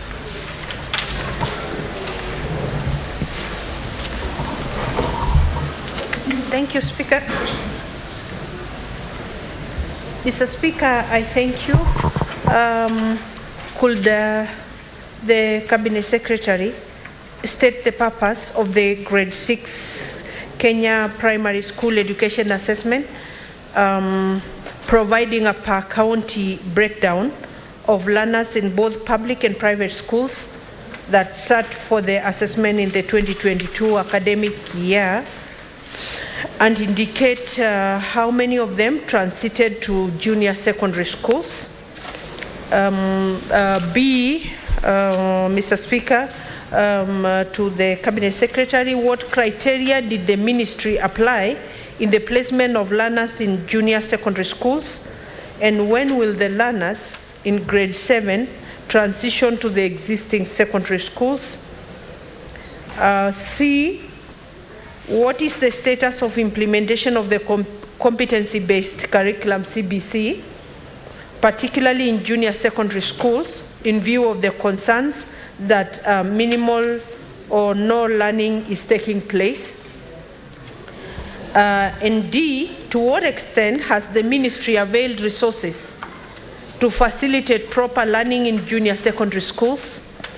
And could the Cabinet Secretary provide per county details of the implementation of CBC, including capitation for learners in the schools, distribution of learning materials, teacher to learner ratio, as well as infrastructure put up so far? Thank you, Mr. Speaker. Thank you. Honorable CS, proceed. Thank you, Honorable Speaker. It's a very elaborate question, and I would like to start by saying that the summative Kenya Primary School Education Assessment is administered at the end of upper primary. For the 2022 year, the assessment was administered from the 28th to 30th November, and the assessment sought to establish the levels of achievement among grade 6 learners in English language, mathematics, Kiswahili, Kenya Sign Language, integrated science, creative arts, and social studies. It was administered through written tests that had multiple choice tasks. The purpose of KPSEA is to establish the level of master of competencies among learners in the various learning areas. This is in line with the recommendations of the Presidential Working Party on Education Reform, in its first progress report to His Excellency on 1st December 2022, the Presidential Working Party recommended that KBC should be a continuous assessment for monitoring runners' progress and achievement, and not for purposes of placement of runners to grade 7. Indeed, we have been able to give, as indicated in the report, the specific objectives of KBC, which is listed from A, B, C, D, E, F, up to H. And I don't require to go into each and every specific areas listed as what the purpose of this is, Honorable Speaker. The assessment was guided by the competence-based assessment framework for the age-based pathways, which recommends an assessment at every end of upper primary. It is important to note that the summative assessment was preceded by a school-based assessment which started at grade 4. The school-based assessment comprises classroom assessments conducted by teachers. The teachers are guided in the curriculum designs on the activities to carry out to assess runner progress and to develop appropriate remedial action. Mr. Speaker, sir, this was reinforced by the class assessment by providing Kenya National Examination Council provides standardized tools for this assessment at grade 4, 5, and 6 in all running areas over in upper primary. They are given opportunity to work out as individually in groups and with the support of resource persons, even parents and the teachers. The assessment tools include written tests, projects, practical performance tasks, observation checklists, oral and portfolio assessments. And 60% of this assessment is based in the school, commonly known as formative, and 40% which they sit at the end of grade 6 is commonly known as summative. The scores are analyzed and the reports are used as feedback to the stakeholders. The runners, the parents and teachers received instant feedback about the formative assessments. For the summative KBC assessment, schools who have been provided with specific reports that highlighted the performance of candidates in each running area and the gaps and the suggestive remedies were also given in those particular reports, and have given the breakdown of the numbers as indicated in that table of all the candidates and a total of 1,194,600 out of the 1,212,000 runners have enrolled in a junior secondary school, translating to a transition rate of 98.54%. It is also shown in the annex, and I've shown the numbers for each and every county as they transitioned to junior secondary.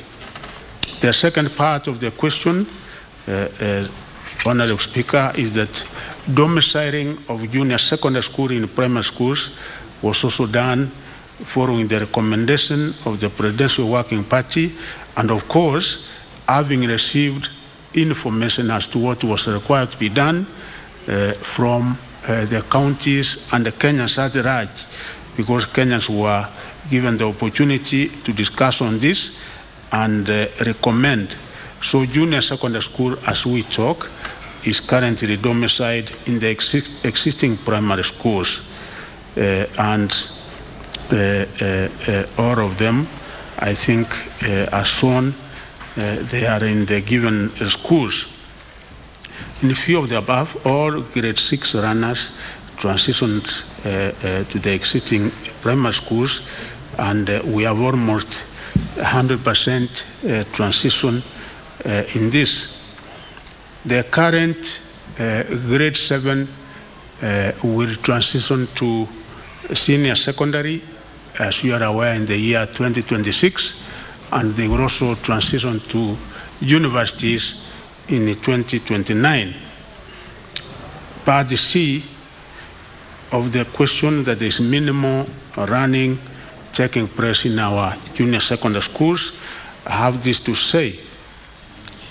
The ministry has been implementing this since 2017, when the government decided that we have to change our education system to align it with what is happening regionally and globally, and also to be able to make it competitive and to equip our young people with the necessary skills and competencies.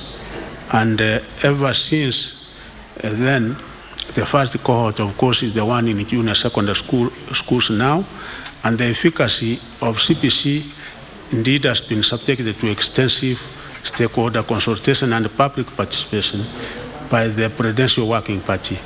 And the figures, if you look at the report on the Working Party, Honourable Speaker, 51.2% of the stakeholders engaged said we retain the CPC structure with a review, which of course partly we have done, while 9.6 proposed its retention also. 21 argued that it should be discontinued. 12% submitted that we should be able to reverse to 84.4, but many of those interviewed acknowledge that CPC indeed gives the runners more confidence, they become more accurate, and have demonstrated emerging competencies at an earlier age compared to 844. And I'm sure members who have these children, you might have those in 844 and you might have those in the CPC. You can be able to make a comparison. I personally engage them at the CS education, and I'm able to see indeed there are differences, and CPC comparatively is much better. I also wish to confirm that the government has taken many measures, because we have been given capitation for junior secondary, the tune of 40 per student per child, and we have dispersed these funds to the respective schools. Part D is that we have been provided with resources, as I've said, and out of the 15 per annum, it is categorized and split out as this. 1,200 is for textbooks, which we have given to each and every school in the country. I'm happy to report, Honourable Speaker, that there is no school that has not received the necessary textbooks for grade 7. 450 is for preparatory materials. 1,000 is for materials for practical. 2,550 is for stationery, and the amount that we have dispersed so far is 50% of this, which is 9,508,894,355, and we have given the amounts given to each and every county as given in the breakdown which is in the table. We have also spent on course books 3,164,364,856 for junior secondary alone, and we have also given a breakdown on how that money has been spent in each and every county. Teacher Service Commission has also recruited teachers 6,000 as interns, and we recruited 30,550 teachers to alleviate the very serious teacher shortage that we have in this, and therefore we have posted a total of 38,917 teachers to the respective junior secondary schools all over the country. We have therefore can comfortably say that as much as we have few challenges, even in infrastructure, Honorable Speaker, we are in the process of trying to get funds to construct integrated resource centers and sanitation facilities, and the amount we are looking at is 3.36 billion. We have already had an engagement with the World Bank, and we hope that we should be able to access these funds, which will then enable us to build and construct a total of 1,867 integrated running resource centers. And also our members of parliament through CDF, we are engaging so that they can also be able to assist from the infrastructural part of the funds that they get in CDF, so that we are able to construct particularly repositories which we are calling integrated resource centers. So I must say that there is proper running going on within our CPC, each and every level from grade 1 to grade 7 where we are, and progressively we are also trying to mitigate on the few challenges that we have, particularly on infrastructural development as required by CPC. I so submit. Yeah, thank you, Honorable CS. That's very comprehensive indeed. Senator Tobiko Pellis, do you have any supplementary question?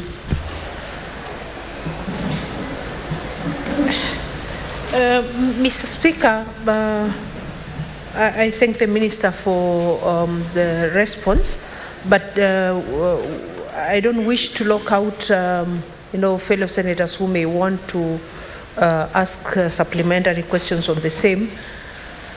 Then, Mr. Speaker, I will do the last. Oh, the last, okay.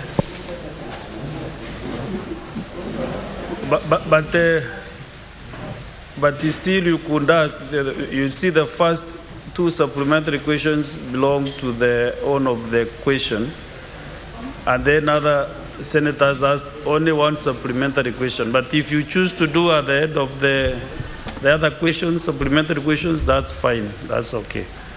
So, Senator Baz Sheikh Mohammed, Senator Wajir County. Thank you, Honorable Speaker. First and foremost, I think I want to thank the Minister. I think it's a few CSs that always respond to Parliament and comes in the time. And thank you for that. I think that's the seriousness. One other thing is, Honorable Speaker, my name is Abbas Mohammed, Senator for Wajir. Waziri, I think you know, you have worked in Wajir, I know, another capacity, and the whole geographical setup. The issue of teachers, acute shortage in Wajir and the entire region of northern Kenya, especially in the three, Mandera, Wajir, and Garissa, has been long overdue. And there's so many teachers who have been moving. There's a lot of, the high turnover teachers as a result of security. TSC has used the region as a recruitment centers, but of course, understanding that the situation of the security is still there, but they still recruit, and maybe after 1 year, the teachers are moving out. The security is not actually in the entire region. The security part is along the borders. The other part of the region has relatively a very calm, peaceful situation. But now it has become a trend that any time there's one incident, teachers are moving in masses. And then we have been experiencing the same problems. Teachers teach for the last 15 years now. And I want to thank you for removing the cluster issues in the teachers training colleges, because that has been also an impediment to training of teachers in that region. What plan do you have to at least solve the problem of teachers? Because the insecurity is only one part or one region, I mean, along the border. Teachers can be moved to other part of the counties and the other part of the region, instead of remove them from the other region. So what are your plans for at least so that we don't continue suffering? Okay, Honorable CS. Thank you very much, Honorable Speaker. The Honorable Member from Wajir is aware that ever since the time I was appointed this position, I have been to Wajir 2 times, and also other parts of northern Kenya. One, we have discussed, even the last time I had a meeting with the local leaders in Wajir, the members of parliament and the governor. We did discuss on this particular issue, and one we came up with is that there have to be homegrown solutions. Homegrown solutions, meaning that yes, we have to train people from those particular areas to be teachers. One problem we found out is that even those who have trained prefer to go into other jobs.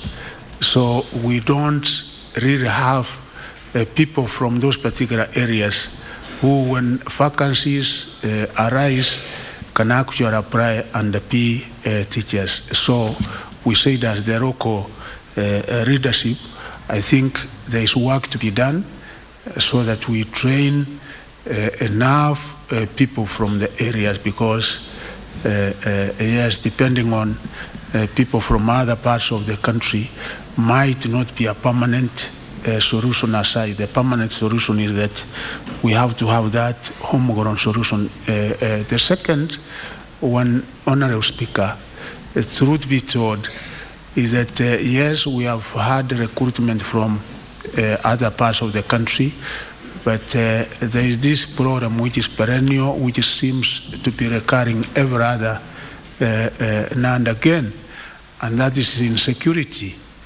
And really, apart from what the government is doing, it must be a combined effort, the local leadership, the local people, to deal with those issues, because once we have the area secure, proper security, such that there is no fear, because no human being would like to work in an area where he is cared about his own life. It doesn't know what is going to come tomorrow. So that is one other area which has scared away people. And you find employment is done, and after probably few months or years, one is asking for a transfer or even absconding duty permanently, because that is what we find out.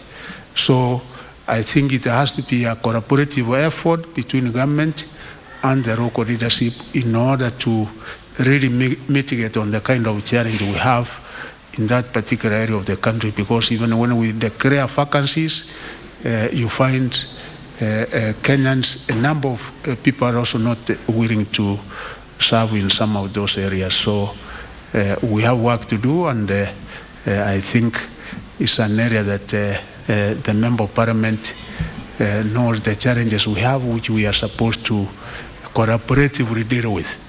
Thank you. Thank you, CS. Senator Mohamed Chute. Thank you very much, Honorable Speaker. Let me commend our able CS for education.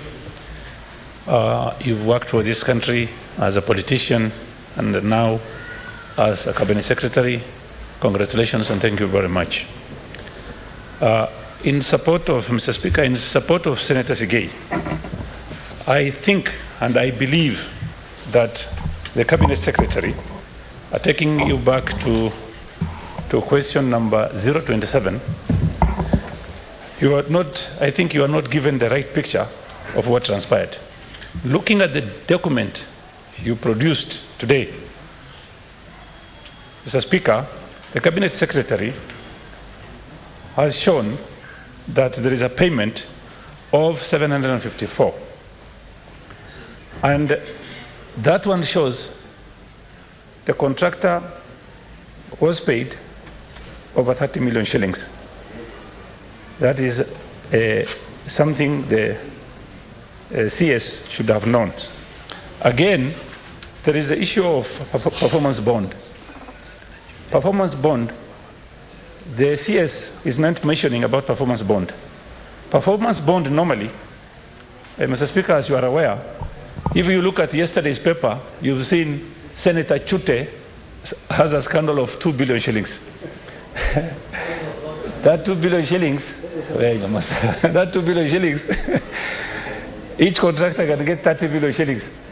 And Mr. Speaker, when you see this kind of headlines, people don't know the difference between payments to contractors and the scandal. What is your point of order, Senator Samson?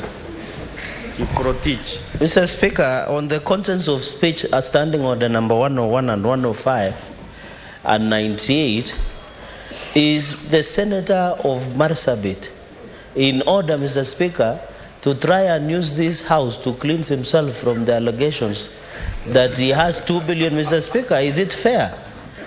Can he at least be fair to this country and look and bring a substantive motion or a statement, Mr. Speaker, under standing order number 53 and absolve himself, because if he goes that direction, he can become the witness of the House and we cross-examine him on 2 billion, because personally I would be interested even to get 10% of 2 billion that he has, Mr. Speaker. Is it in order?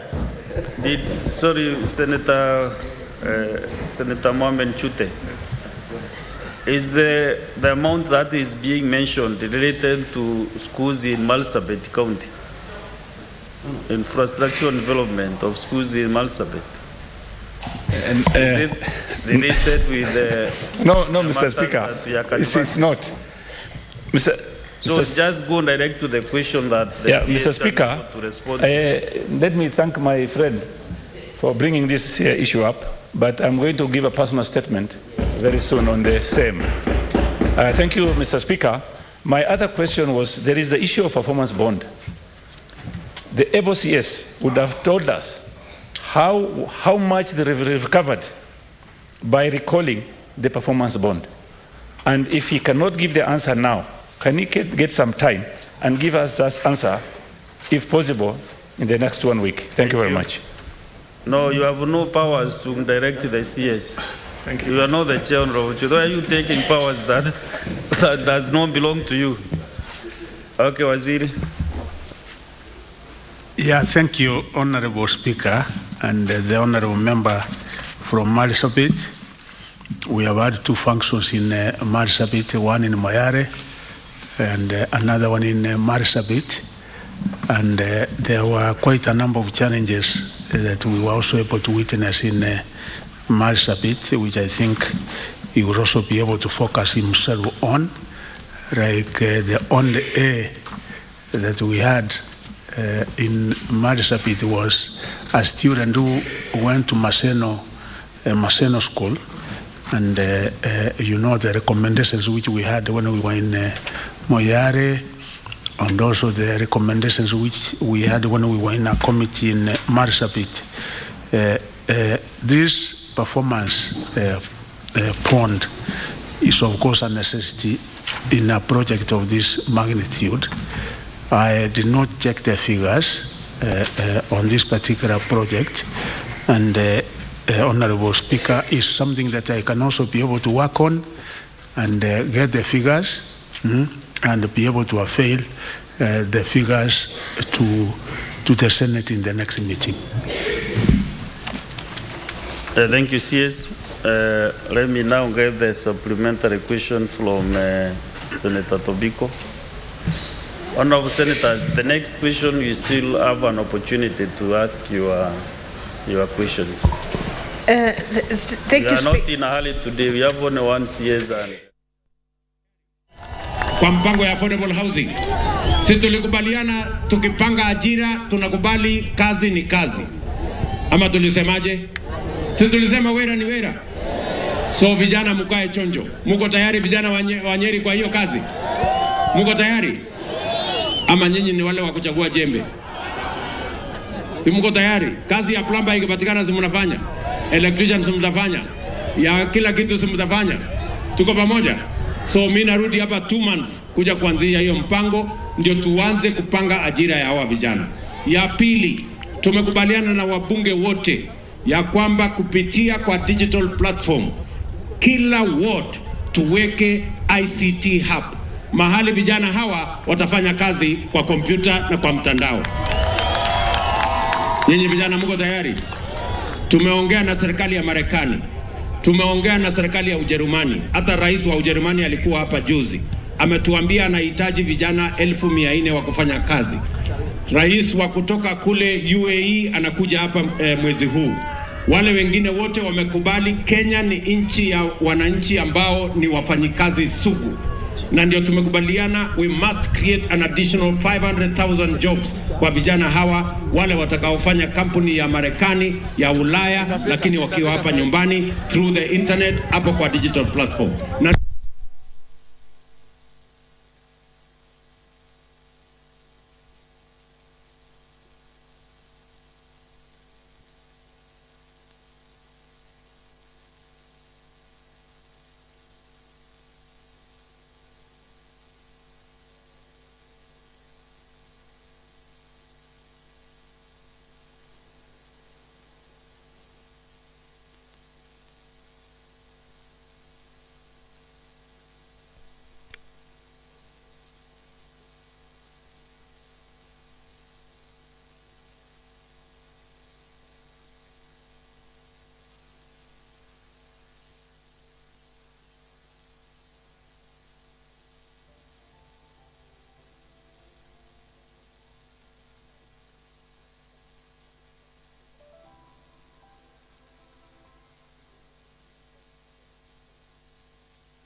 the JSS program. I'm sure their number. This is something that is in the public domain, that for the very first time in the administration of any government in this country, the highest number of teachers have been employed 8 months into the administration of the Kenya Kwanza government. And I'm sure this, of course, has gotten into it out of the very extensive guidance that you've given as the CS. The policy on home ground solutions, I'm sure, is also one of the options which you've taken in as a solution to the perennial problem which we have under the delocalization program, which, Honorable Speaker, I just wanted to alert the CS that it's not yet been fully implemented. And I will ask that through the very able leadership of the CS, that particular policy be fully implemented so that we enhance the homegrown solution in terms of ensuring that the teachers who are in various institutions are able to fully serve the students, the community, and the institution. My question, Mr. Speaker, is with regard to response at paragraph 35 of the response by the CS. This is with regard to the school-based assessment, which is guided at 60% of the KBC assessment program and summative assessment. I am aware that there are so many challenges. In your response, you have said that the school-based assessment comprises classroom assessment conducted by teachers, and the teachers are guided in the curriculum designs on the activities to carry out to assess the learner. Prior to the summative assessment, Mr. Speaker, the institutions which have got very varied facilities, I'm sure cannot be able to assess at an equitable level. What is it that the minister has done, despite the challenges which of course I'm aware exist, to ensure that there is some equity both in terms of these two assessment programs under the KBC program? I thank you, Mr. Speaker. Okay. Honorable CS. Yeah, thank you very much, Honorable Speaker. As the Honorable Member from Pomet has said, we have so far employed 38,000 teachers, and we are yet to employ another 20,000 this year, which will make 58,000 in total. We did commit as Kenya Kwanza administration that progressively we will be able to go to 100,000 and more, and I'm sure that in the next financial year we should also be able to do better in this area, because one of the challenges we have countrywide, Honorable Speaker, is on shortage of teachers. Homegrown solution, I'm sure there is the next question also coming from the Member of Parliament, the Senator from Nandi, on the same. But on this particular issue, what I said, particularly on areas not in Kenya and the others, where we have had programs with teachers being employed and then moving out, is that we are also now progressively in the recommendation as contained the Presidential Working Party report, changing the entry grade, because we are now getting into implementation of that report. Because one such program that we have had is that teachers and our 32 teacher training colleges, plus the 3 diploma teacher training colleges, were not attracting students. Actually, the capacity we have is 17%. So you can imagine the amount of idle capacity we have. And moving forward, we think the program has been the entry grade, the cluster, which we are working on, such that children from those other areas can be able to train as teachers, and this will be able to give some kind of permanent solution moving forward. But the other part of the question, which will cover Nomor, and I will answer in the next question. School-based assessment. You know, the tool of assessment, which I said, is standardized. Of course, there are disparities. We cannot be able to say there are no disparities from one school to another, but generally, what we found out, our fears were actually kind of done away with, because initially we were thinking, can it be objective? All the criteria of assessment is going to be kind of subjective. And because it is something now we have tested, we have seen the kind of format, the kind of system, what was done, as I've said, individual tests, sometimes engaging into groups, practicals, engagement from the teachers and the other stakeholders, the parents, and overall the formative assessment that we got in the 2022 class, because that was a major area of focus and discussion, kind of gave us research that this is a very workable system. And those of you who have traveled, it's not only applicable here, but all other countries actually are more on formative than summative.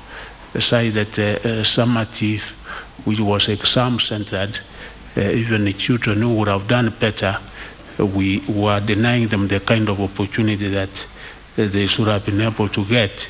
So when you come to matters equity, as much as we have disparities, I think the instrument, the tools that we are making use of in assessing this in order to come up with the overall result is such that it is capturing the performance of each and every runner at the stage that we are testing them on. Thank you, Honorable Speaker. I can see the chair education is in the house and wanted as requesting for some space, but I was requesting that you stay around listening to what is happening. and then you can summarize at the end of this exercise.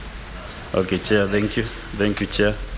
Let us have Senator Mofaya, and then Senator Tobiko will ask a question. Thank you, Speaker. Waziri Machogu, the country is happy because I think you have installed sanity to the education system in this country.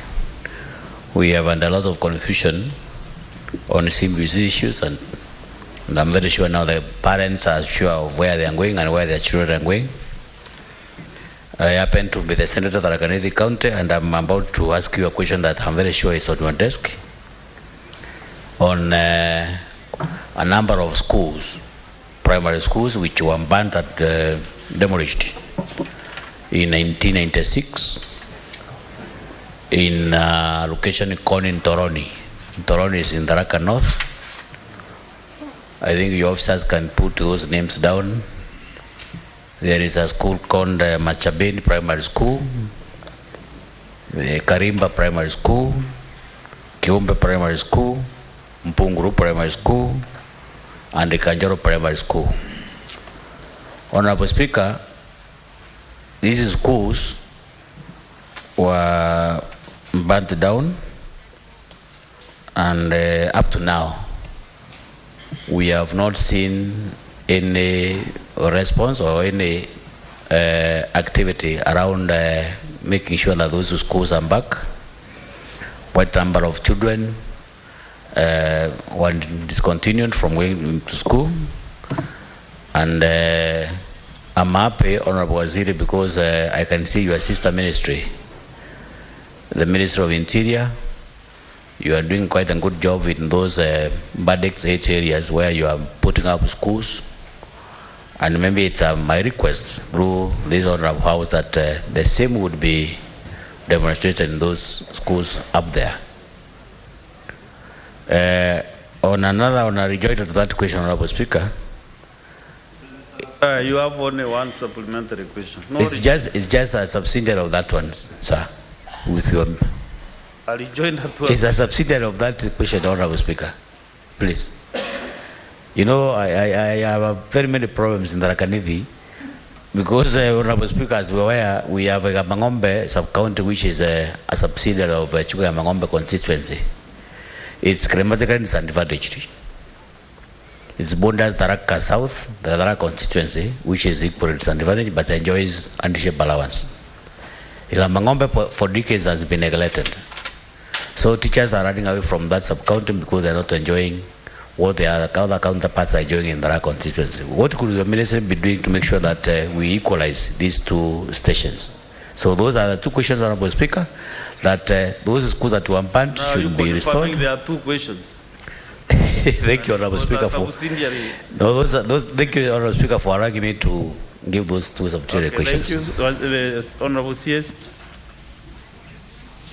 Yeah, thank you. I think those of us who are a little bit old in this country, like myself, know the history of Tharaka a little bit. That I think it was around 1997 or thereabout, when there were ethnic crashes in the area due to land issues. A commission of inquiry was set up, and certain recommendations made from that particular commission of inquiry. I have not had the opportunity of really looking at it, and I have not had the opportunity, Honorable Speaker, to know whether the underlying land issues were resolved, because it is out of those land issues that the schools in the affected areas were burned down. So I believe the Honorable Senator can be able to have an opportunity so that he comes over, we engage on those particular issues, and indeed, if the issues have been resolved, why not we will be able to repute the schools the same way we have done in Turukana, the schools, the 15 schools which were burned down, we gave 100 million, and I think with the assistance of the military, we are rebuilding those schools. In North Rift, same case, the schools which were burned down, we have also given 100 million, and we are rebuilding those schools. So this particular case from Tharaka, I would encourage that the member of parliament, the honorable member will come, so that we specifically look into those issues, and if the issues are no more, then we will now be able to focus on rebuilding those particular schools. I think concerning the other one, about the hardship, we did say earlier, where there are those cases, we can be able to come up with them, and the member can be able to come so that we address the issue to the relevant ministry. Thank you, and I so submit, Honorable Speaker.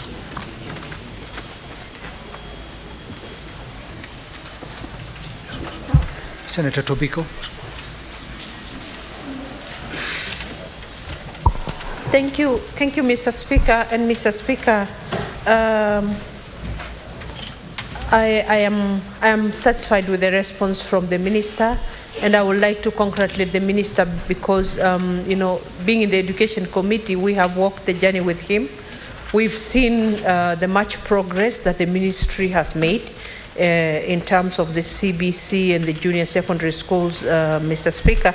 Mr. Speaker, my supplementary question was not really related to the question I have asked, but we were given the chance by the Speaker to do a supplementary, to do a question on the ones that had already passed. There was a question on why the district commissioners are the ones chairing the education committees, Mr. Speaker, at the... And also after attending the, receiving the presidential working group, report, Mr. Speaker, I have a concern that when we are told about stakeholders who at the grassroots levels who made the decisions, Mr. Cabinet Secretary, don't you think it will also, augur well with this House and even the National Assembly that the Senate and the Senate from those the senators from those counties and the members of Parliament from those counties are involved whenever you have stakeholder meetings, because we will then be moving at the same level. And I believe a lot of questions that are being asked here will then be avoided, because we will address our concerns and our challenges right at the county level. Thank you, Mr. Speaker. Thank you, Senator. We proceed to the next question by Senator Mariam Omar Sheikh.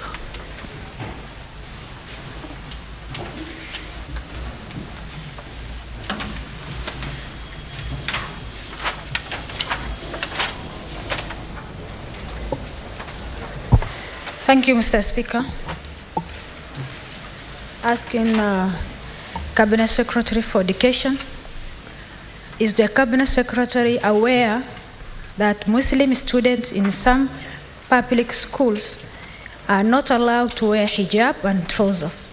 In addition to prescribed schools uniform, particularly at Kenya High School and Alliance Girls High School, thereby forcing some of them to seek admission to the other schools. B, why are students being discriminated against despite clear provision in Article 32(4) of the Constitution that, I quote, "A person should not be compelled to act or engage in any act that is contrary to the person's beliefs or religion." C, what action is the government taking to ensure inclusivity in all public funded schools and enjoyment of constitutional right by the students who came from religious background that require additional attires meant to protect and safeguard their honors. Thank you. Yes. Yeah, thank you. Thank you very much, Honorable Speaker. The position of the ministry is very clear on this, that all religious attire is that no runner shall be denied admission or kept away from school because of their religious attire. Indeed, Mr. Speaker, way back when this issue really came up, on March of 2022, the ministry did issue a directive to all county directors of education and all the principals that the religious rights of runners are not and should not be violated in any of our institutions of running all over the country. This covered that there should be no prohibition of wearing religious attire like hijab and turbans. There should be no forcing students to take Islamic religious education or Christian religious education or Hindu religious education. These are to be optional.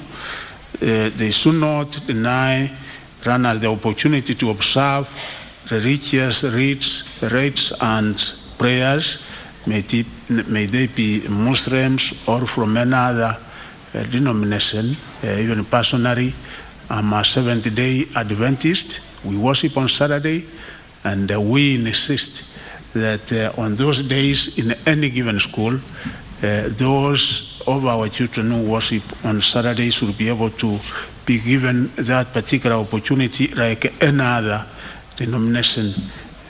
Failure to allocate worship, that worship rooms should be allocated and spaces, because this is very key, and that there should be no forcing of runners to participate in religious rites and activities that are contrary to their beliefs.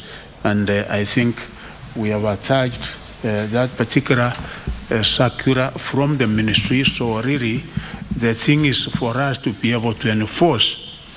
And in enforcing this, Honorable Speaker, we have an interreligious team committee with the ministry, and we normally have regular meetings, and after the meetings some of these concerns have been raised, and we are able to disseminate the information to all the relevant parties, all our schools. Indeed, I've even gone to the said schools, and as of now, I think we don't have the kind of problem that might have occurred at one time or another. So I assure the members of this August House that we have zero tolerance to any such kind of discrimination, and that indeed, as a ministry, as a sector, we will be able to make sure that we make and take the necessary remedial action where we find there is a violation in this. Question number B is that indeed the Constitution also, which is the supreme law of the land, is very clear on this, because it does prohibit discrimination on the basis of religion or any belief. And in education, we also have Article 53, which provides that every child has the right to free and compulsory basic education, and religious beliefs and practices cannot therefore be used to prevent children from accessing this right. It is on this basis that we are also implementing 100% transition policy, and any such restrictions will make it not possible for us to achieve the 100% policy that we really want to achieve. And I will request that in case of any such case, any of our public schools or even private school should be really reported, so that we are able to take the necessary action on the same. Number C the action we are taking. Honorable Speaker, our county directors, sub-county directors, and indeed the principals are very much aware of this. Anybody going against is doing his own thing and is not only violating any such law but going against the constitution of this country. And you know, when you go against the constitution of this country, then you become a candidate for even removal from your position when you violate any provisions of the constitution, because anybody now going against this is just not like any other law, because the constitution has also come out very clear in this. So we are categorical, we are in agreement that this is not something that should happen in any one of our schools, and where there might be any such isolated case in one of our schools, kindly bring it to our notice, and I assure you that we will be very effective, very categorical, and very bold in taking the necessary disciplinary action, including what is provided for in our constitution. I so submit. Thank you, Waziri. Senator Mariam, do you have a supplementary question? Thank you, Mr. Speaker. I thank CS for his effort to reply the questions. Mr. Speaker, when I raised this query, I raised on the facts, because parents came to me to my office from Wajir, from Mandera, for the school Kenya High and Alliance. CS, when you said there is a directive, you wrote to county directors of education on 4th March 2022, and there are numbers of content, which is A to E in your response. Out of those content of your directives, A, which is a prohibition of wearing religious attire like hijab and turbans, is not effective. That's why I raise the questions. So, Mr. Speaker, I'm not satisfied with the response. Again, when the minister said in his response, the ministry has not received any specific reports of violation at Kenya High and Alliance Girls. That's why I write to the minister. That's the allegation I get, and it's a fact. That's discrimination. So I am expecting maybe a sort of action to follow it up with your directive of 2022. Maybe a letter, a response that show I have written to so many schools, and this is their response, a sort of. But I am not satisfied with the response. Maybe, and again, in the reports, in his response, I dispatch a team to investigate the matter. So that means when I raised the question is somehow in July. So by now, when he dispatched his team to the specific 2 schools, he can have got the results by now. So, Chair, Speaker, I am not satisfied with the questions, the response. Thank you, Waziri. I hope you understood the question. Now, Honorable Speaker, if I can a little bit go the history. The Honorable Member knows that around 2021, there was a case which was taken to court. And specifically, it was in the following Kenya High School. And the court indeed pronounced itself on that particular matter, that what the school was trying to do was not right.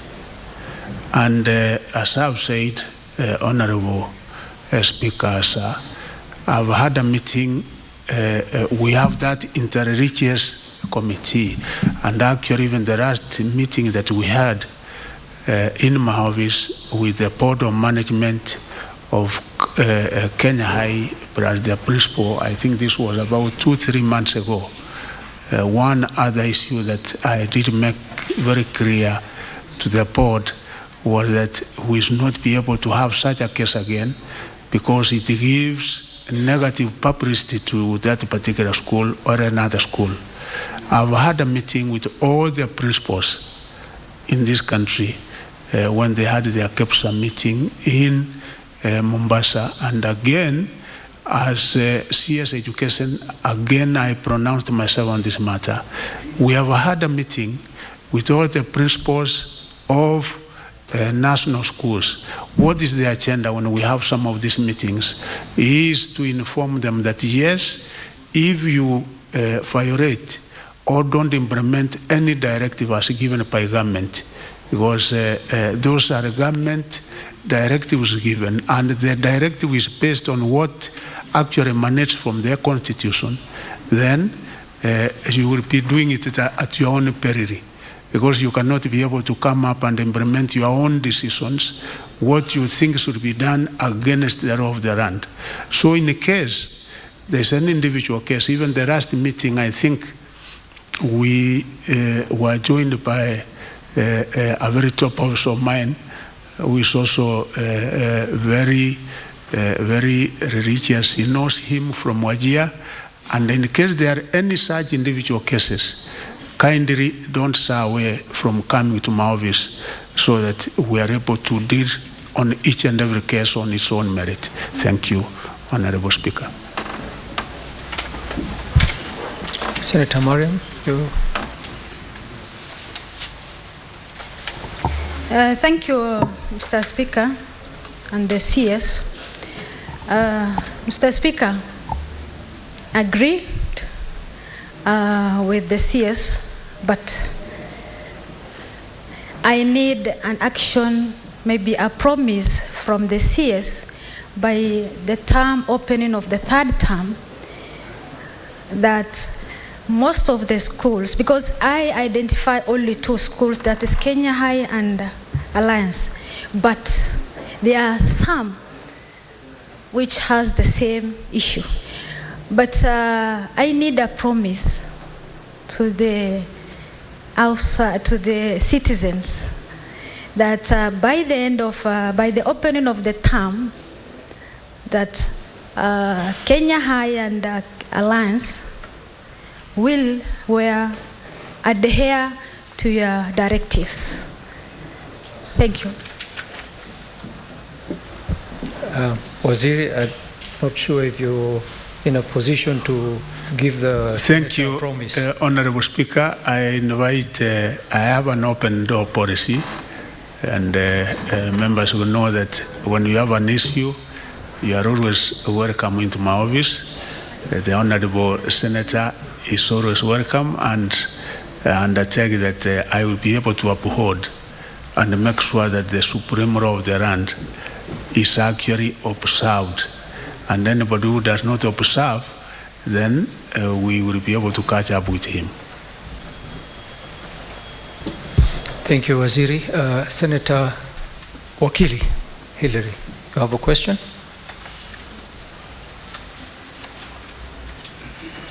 Honorable Speaker, I don't have a question as regards the particular response that the CS has given.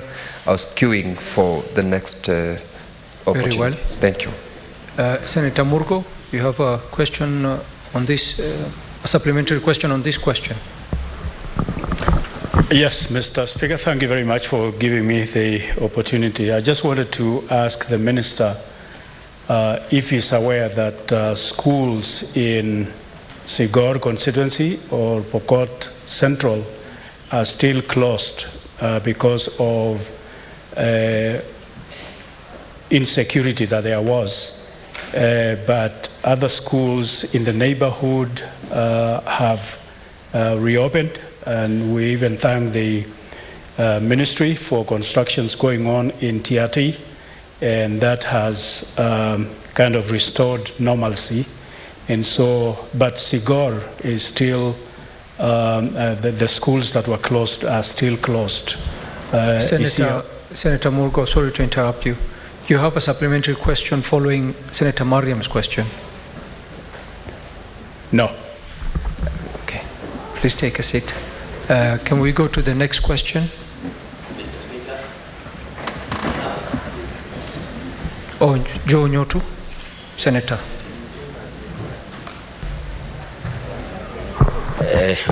Thank you, Mr. Speaker. Mr. Speaker, I chair the Education Committee in this House. And I may want to ask a supplementary question following Senator Mariam's question to the Honorable CS. And that is there a government policy on school uniform? And if yes... Senator Tobiko, you have to follow the standing orders. You cannot cross the alley that way. Continue, Senator Nyotu. Thank you, Mr. Speaker. I had just started asking my question. Is there a government policy on school uniform? And if yes, how does the ministry ensure that the policy does not exclude students of a particular religious and or cultural background from seeking enrollment or continuing the enrollment in a school? And Mr. Speaker, the CS has pronounced himself very well on the directives that have been given to schools. But I may want the CS to tell this House exactly what is the ministry doing to see to it that the directives that the ministry gives are complied with. And when they are not complied with, exactly what happens? Because, Mr. Speaker, why I ask that is because I know the minister does not have a direct control on teachers. They are under the Teacher Service Commission, which is autonomous. And so I'm just wondering what the minister would do if, for example, a particular principal of a particular school does not comply with the guidelines of the ministry. Because we know that more often than not, these principals do not comply. Mr. Speaker, we have had fees guidelines in this country for a long time, where we are told that, for example, a national school is not supposed to charge, just as an example, more than Kenya shillings, maybe 50,000. But they end up charging even 90,000, Mr. Speaker. So exactly what does the ministry do? Because Senator Mariam here is talking about schools that she knows are not complying with this order. We know, all of us know, like I've said, schools not complying with the fees guidelines. Exactly how does the ministry work with TSC to see to it that those that do not comply are, that action is taken against those that do not comply? Mr. Speaker, I rest my case this far before I come back, if you allow me, for other supplementary questions. Thank you, Mr. Speaker. I think, Senator Joe, you only allowed one supplementary question. I am aware, Mr. Speaker. I'm talking about when we go to the next questions by other senators, Mr. Speaker. Well. That is what I was referring to. Very well. Thank you, Mr. Speaker. Bwana Waziri, tafadhali. Yeah, thank you very much, Honorable Speaker. It is clear that there is a policy on the uniform. And indeed, what we say, and even when you go to schools in any part of the country, you will find there's a uniform. But again, religious attire is worn in addition to the school uniform, so that it's not a totally different thing from what the school uniform is something, an addition. The second one, yes, Kenya, we have a very progressive constitution. The Honorable Senator from Murang'a knows that. I think we are the only country in Africa and probably the world where the ministry is separate from kind of having an autonomous, a constitutional commission, and that is Teachers Service Commission as pronounced in the 2010 Constitution. But I must say that, we have to work, it is one sector. It is one sector such that when our principal does something, it is not based on anything personal, it's something that will be very clear that he has been able to do 1, 2, 3, and when directives are issued, they are issued based on the law, such that even Teacher Service Commission, being part of the sector, is supposed to implement what actually emanates from the law. There are certain basic few issues that we are trying to iron out to make sure that we are able to deliver, we are able to partner better with Teachers Service Commission as opposed to developing silos. And that's why you see even the recommendation as contained in the Presidential Working Party on quality assurance, such that we have to avoid this duplication, because by the end of the day, the exchequer is one. The ministry gets these funds to do a function from exchequer, and then you find the same exchequer is also giving funds to do the same function to Teacher Service Commission. And when you are given, two people are given the same function, either it will be done or one will say somebody will do it, and then by the end of the day you find it is not done. So I think the kind of cooperation we are having, we cannot have a principle and have not had an experience, because there are principles we have been able to deal with where I find that they are not following the directives, like what you said, charging illegal levies. We had 2 cases in Kirivi recently, and in cooperation with Teacher Service Commission, we were able to deal with those cases, including dealing with the sub-county directors who were involved in this particular malpractice. Thank you. I shall submit. Thank you, Waziri. Next question by Senator Samson Cherargei. And Senator, could I indulge you to be very fast, because I think we're only left with an hour of questions, and I would like to cover all the questions. Mr. Speaker, sir, I think I'm the last one on the trench. I will be very faithful in usage of time, but of course to achieve the intended purpose we're here. Mr. Speaker, sir, thank you for this indulgence. I've waited so long, like the waiting of Jesus Christ, to ask these questions. Question number 037, Mr. Speaker, sir.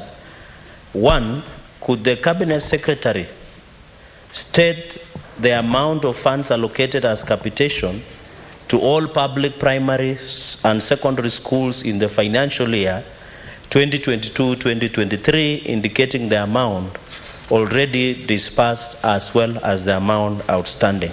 Mr. Speaker, sir, part B of the question, could the Cabinet Secretary explain the procedure in disbursement of the funds to the schools and indicate measures the government has put in place to ensure timely disbursement of the funds as per the law? Mr. Speaker, part C, why are parents with children in public schools required to buy learning materials when such materials ought to be provided by the government? Number D, Mr. Speaker, sir, could the Cabinet Secretary provide a list of all pre-qualified suppliers of textbooks and other learning materials, indicating the total amount owed in pending bills to the suppliers and the respective schools and companies involved? Mr. Speaker, sir, I had 3 questions. Should I read all of them or he answers one by one? I think it's better he answers one by one. Okay, thank you. Thank you. Waziri.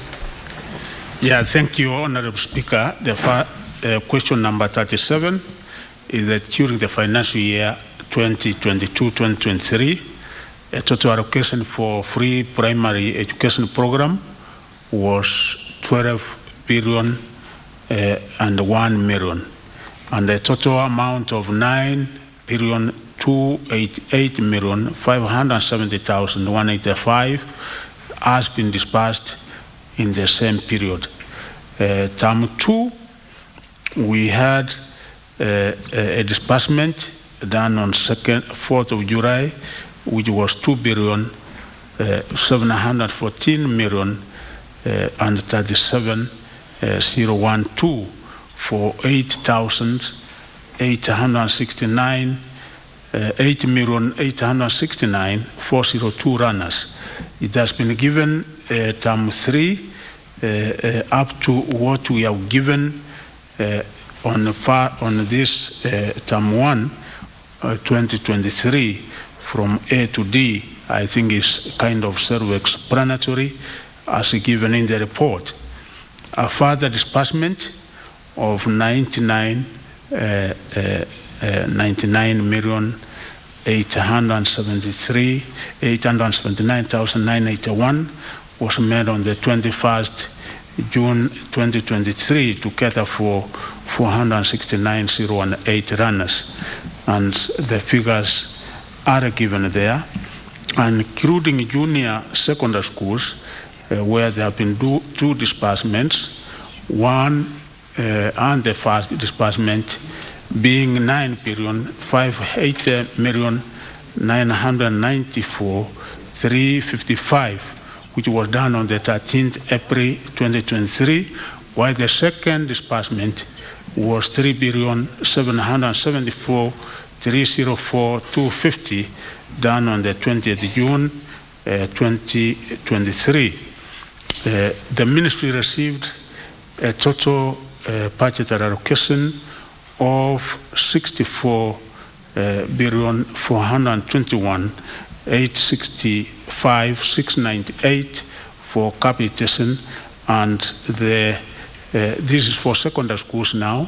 We were in primary, we have come to secondary, and the money has been disbursed as indicated term 2, term 3, as indicated in the figures up to E, and the way the entire amounts have been disbursed. Section B of the question is that capitation, disbursement of capitation to schools is done every quarter of the financial year. For primary schools, the disbursement initially based on manually corrected and corrected data from schools, but of course we now have a better system. As you know, the information is captured in NEMIS, which gives us the specific figures for each and every county, each and every sub-county, each and every school before any disbursement is done, because it is based on specific numbers. Disbursement to secondary schools is fully automated through the NEMIS platform, and it is the data so obtained from the system which we make use of in order to disperse the funds to all our primary and secondary schools. In order to, of course, sometimes we experience delays, and out of the delays, once after a while, you get, we don't disperse the funds exactly the required time, but going forward, we have had an engagement with the Treasury and said we should be able to change where term 1 we will now be giving 50%, term 2 30%, and then going to term 4, term 3 when we will be able to issue the remainder of the 20%.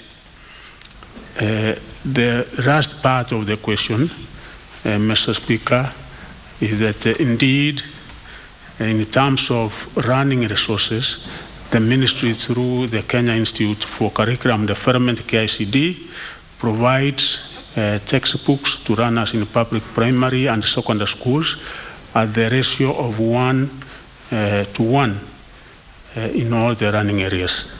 So we don't expect that parents will again engage in buying books, because we have already provided the books out of the public funds that are given to us. And the capitation also given per annum, like in junior secondary schools, which is 15,042. I did give the breakdown where 450 is for preparatory materials, 1,000 for practicals, and 2,550 for stationery, and there is also some other amount which is also supposed to cater for infrastructure. So we expect that what we are giving will be adequate to procure all the resources and the materials required at each and every level in basic, because we say that as enshrined in the Kenyan Constitution, free and compulsory running at each and every stage, and that's why government is able to provide all this, so that we don't have any but having an excuse not to send his or her child to school.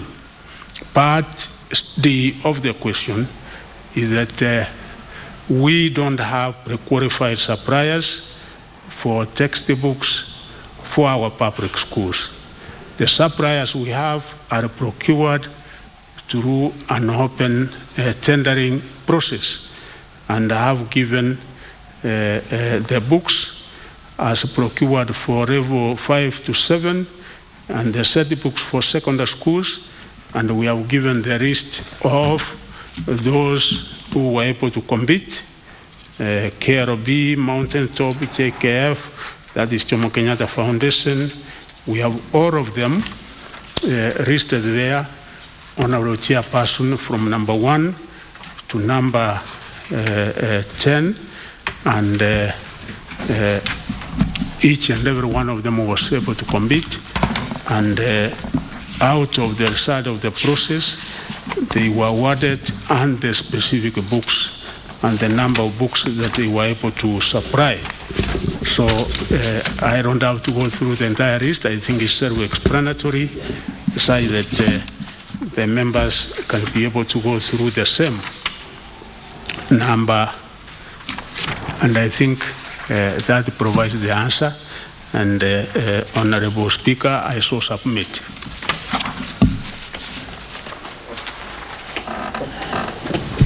Senator Cherargei, do you have a supplementary question?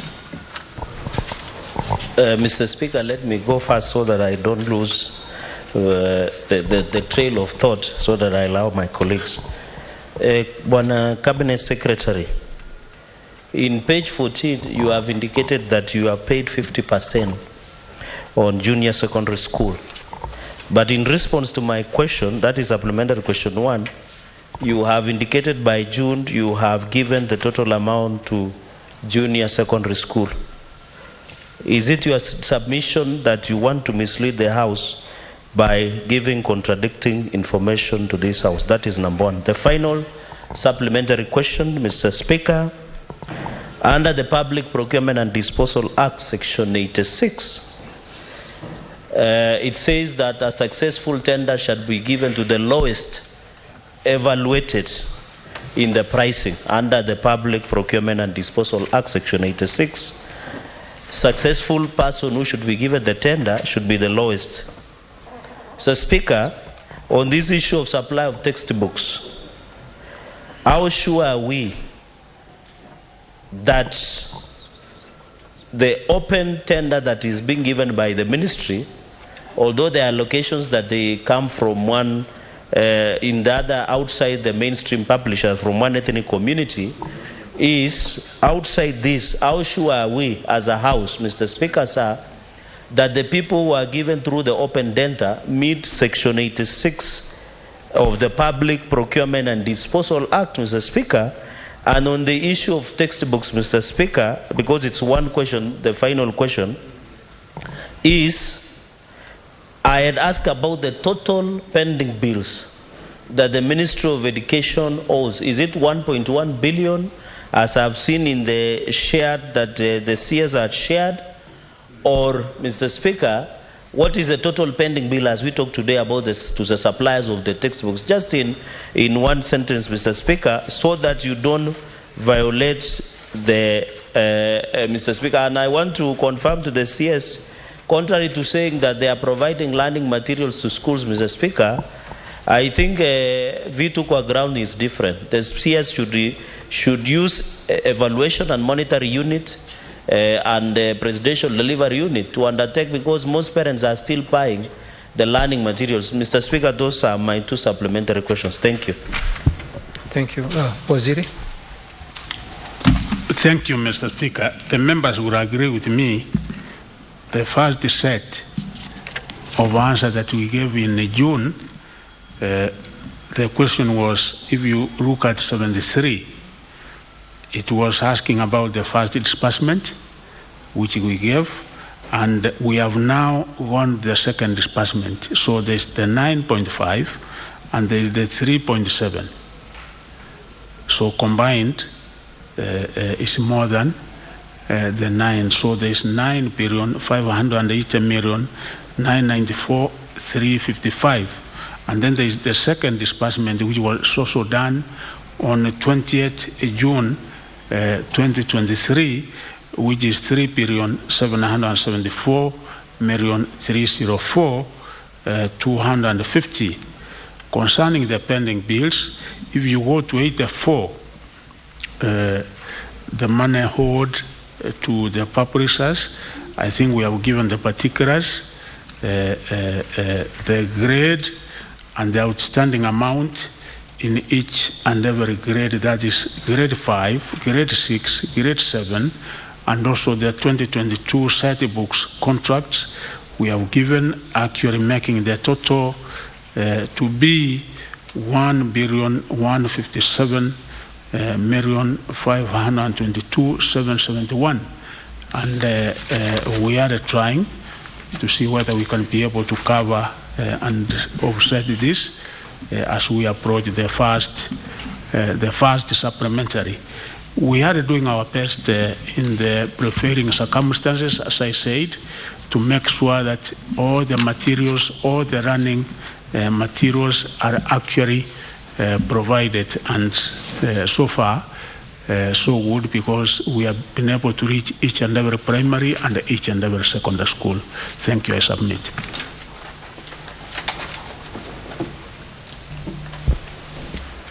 I think you asked two supplementary questions, Senator Arge. So I will allow other senators to ask a supplementary question. Senator Hillary Wakili.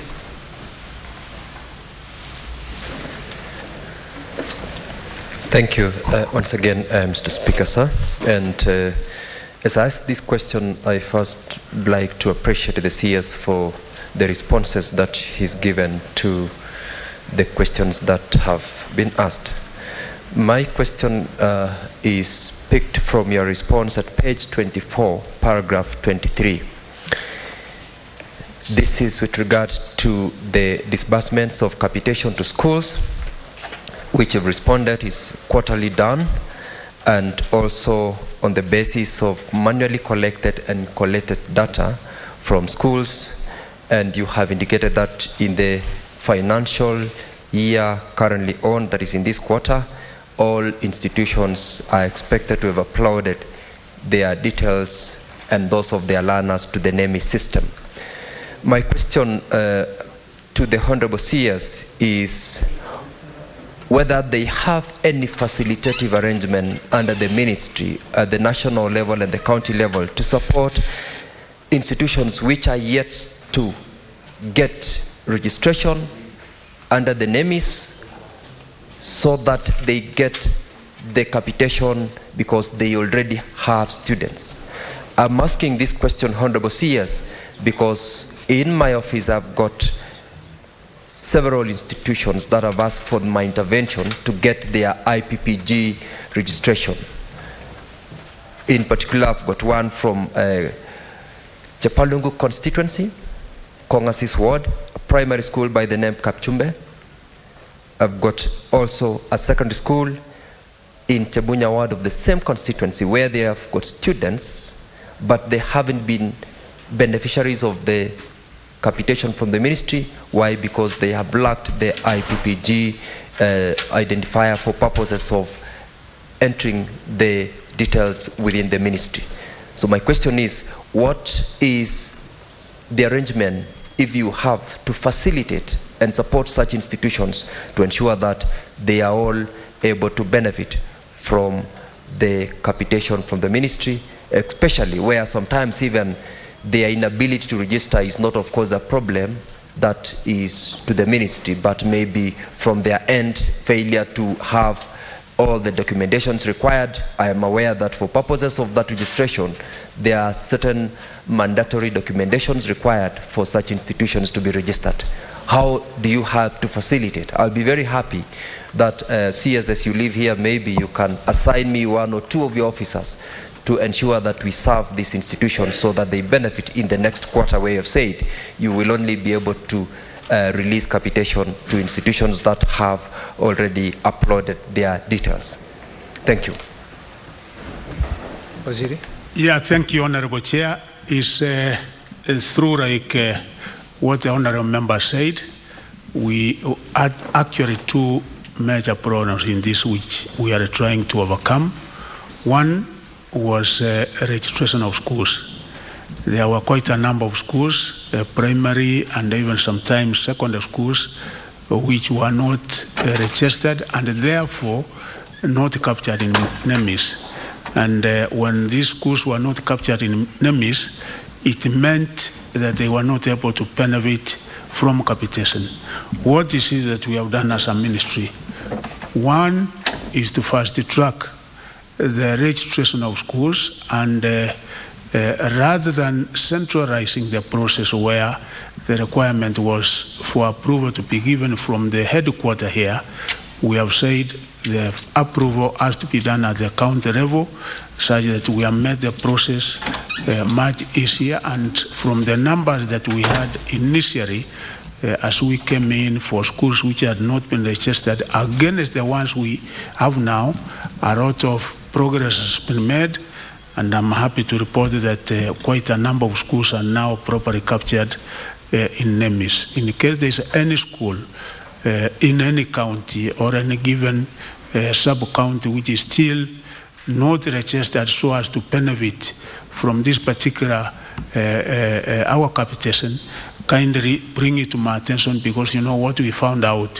Where were we when you find a school has been able to continue, proceed from grade 1, brought up to grade 4. A secondary school is from Form 1 to 4 to Form 3 is almost going to register for the main exam, and somebody tells you it is not registered, and yet it is in a given county, it is in a given sub-county where we have our field officers. So we said we have to expeditiously work so that we register those schools in order for them to benefit. Two, the other problem that we had was the requirement where party certificates were required in order for one to be captured in NEMIS. We are also working on this. Our ICT officers, I think, from the ministry, and we have now interns in almost each and every sub-county, where we are also progressively working on this to make sure that nobody is left out from this particular system, so that the schools and the students are able to benefit out of this. So, Honorable Speaker, sir, is something that we are aware and we are working on, and we are even coming up with a biometrics system going in the future, such that as quickly as possible we capture each and every Kenyan in the system, including what we are trying to do in our tertiary and higher education, our universities, because we have also been experiencing almost a similar program. Thank you. I submit. Thank you, Waziri. Next question, Senator Cherargei. And this time around, I would plead with you to allow other members to ask supplementary question. If you can cede your supplementary question to other members. Mr. Speaker.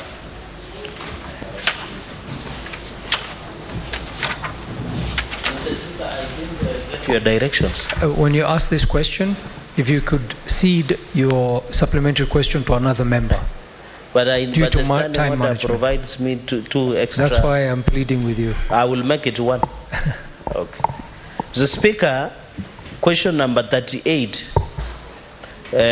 One, could the Cabinet Secretary provide an update on the status of the localization program that entails the transfer of teachers from their native place of birth to another locality? Mr. Speaker, part B of the question is, what are the reasons for the delayed reversal of the delocalization policy by the Teacher Service Commission, TSC, following the TSC commitment to do so in January 2023?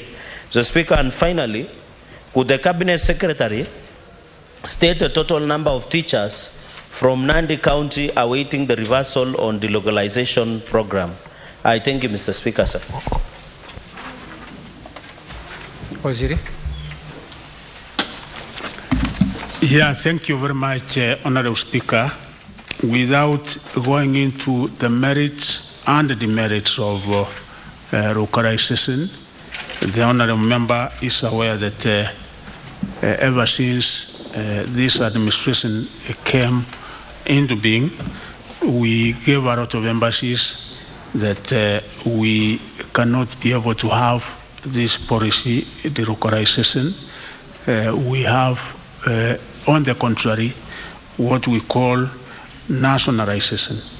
And ever since the time we started this, a lot of progress has been done, and quite substantial progress has actually been done in this particular aspect. If I can be able to give figures. One is that the policy, of course, has been reversed, unlike the way it was before, because it had become kind of a policy that if you are working in your home area, you are transferred to another county, another area. That has been reversed, decided that even in employment, you want priority to be within your own county.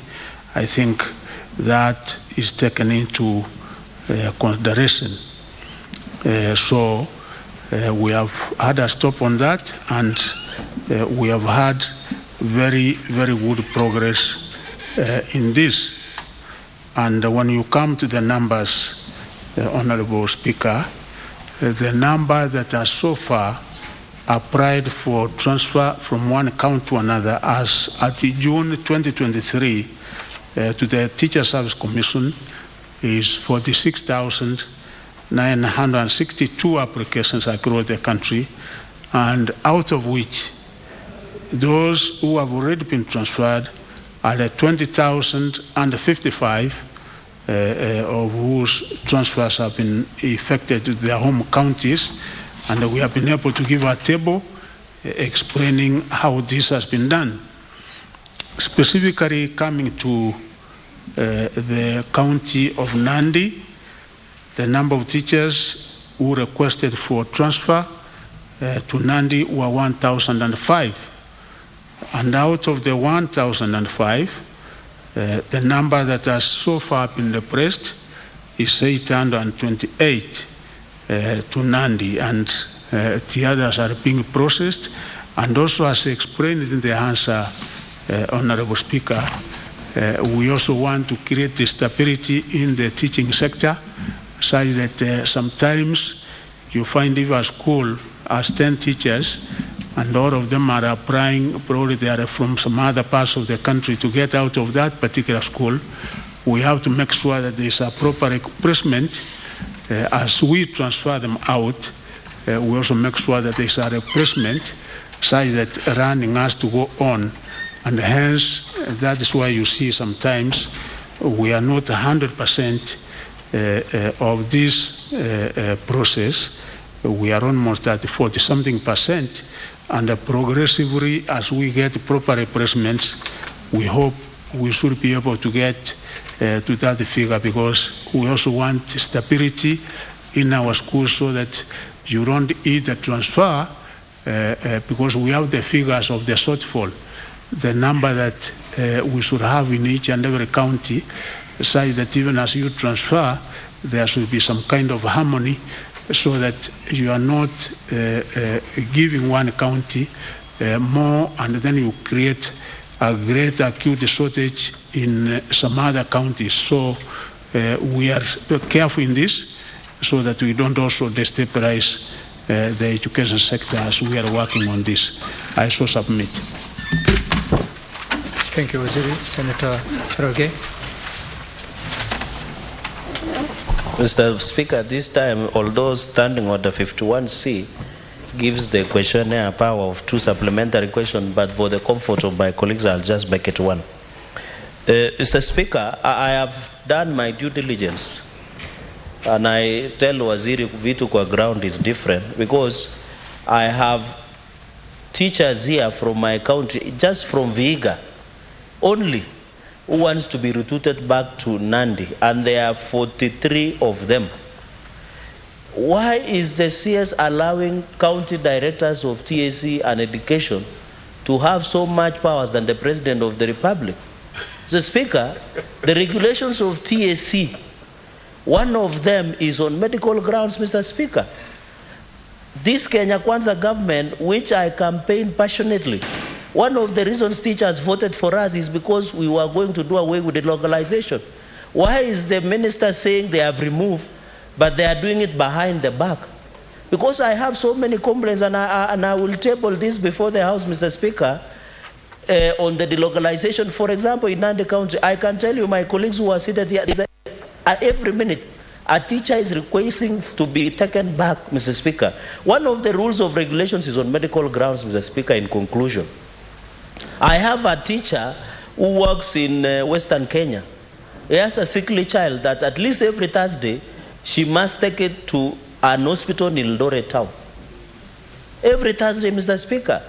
These are on medical grounds, but when they go to TAC Director County and TAC County Director, Mr. Speaker, they find it enough reason. Do they want these teachers to die? Number 2, another factor, Mr. Speaker, is on marriage. You find the husband is working in your county, in Garissa. The wife is working in Homa Bay. Is it the interest of the TAC and Ministry of Education to separate the families and encourage infidelity, Mr. Speaker? Can the CS give commitment that what they are telling this House, because this is only fit for academic discourse, what they are telling the House is what is happening on the ground, Mr. Speaker? Because my teachers are suffering. For the last 1 year, Mr. Speaker, I've been having problems with the teachers, Mr. Speaker.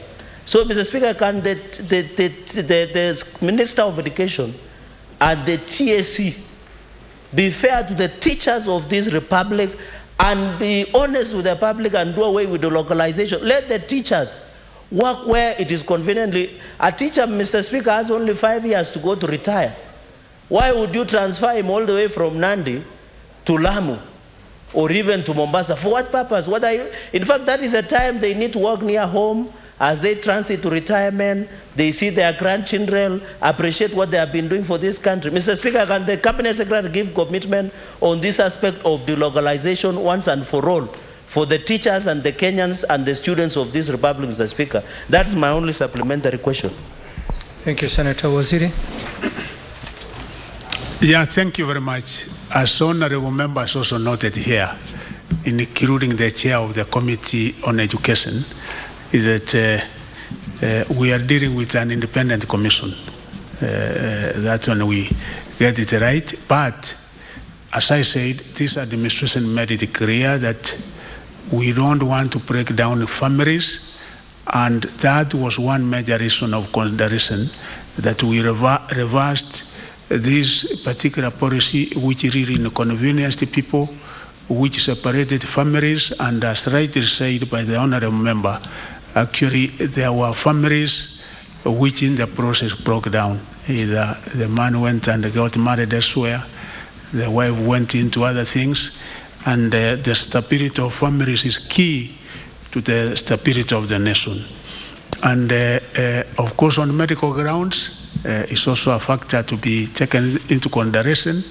The number given as 43 wanting to move from Vihiga to Nandi, one other thing I found out, because there are teachers who come even to me saying they want a transfer, when in actual fact, they have not applied for the same. So a teacher will be able to come to a member of parliament, will be able to come to the cabinet secretary, but that particular teacher has not applied for that particular transfer. I can see, without naming one member here, who came to me saying she wanted a transfer from one account to another, and of course, when I called the Teacher Service Commission, they did transfer that particular teacher, and quite a number. So progressively, there is progress, because I've said we are at 40-something%, and most likely I want that figure by the end of the year. I've given targets to Teacher Service Commission. I want us to be over 60%, because we are still at a C. I want us to get to a B+, and finally to A. So I submit, Honorable Speaker. Thank you. Senator John Yuto. Thank you, Mr. Speaker. My supplementary question to the CS relates to question number 37 by Senator Gerald Gay of Nandi County, and which was about capitation. Mr. Speaker, there are areas in this country where public schools are not available for learners. So, Mr. Speaker, what I am trying to drive at is the fact that some private schools that exist in this country, in some areas of this country, came into existence because of the need that the investors identified. And if you allow me, Mr. Speaker, I can give you an example of Githurai, that is Kiambu side, where we only have one public school by the name Mweki Primary School, and which has a population of about 4,000 or 5,000 pupils.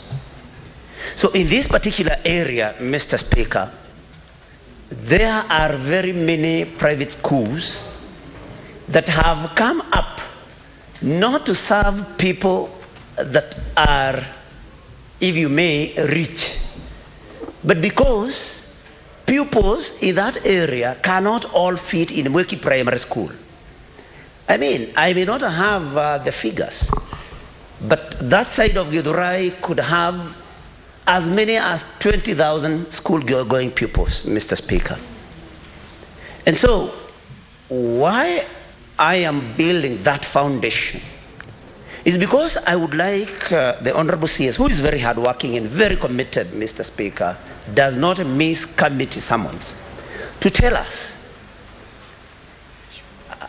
does the ministry have any plans to profile private schools in order for those that go to private schools because there are no available spaces in public schools to benefit from capitation by government? Mr. Speaker, because we also have what we call ABET schools, informal schools, serving some of the poorest of the poor. But these pupils do not get capitation. Mr. Speaker,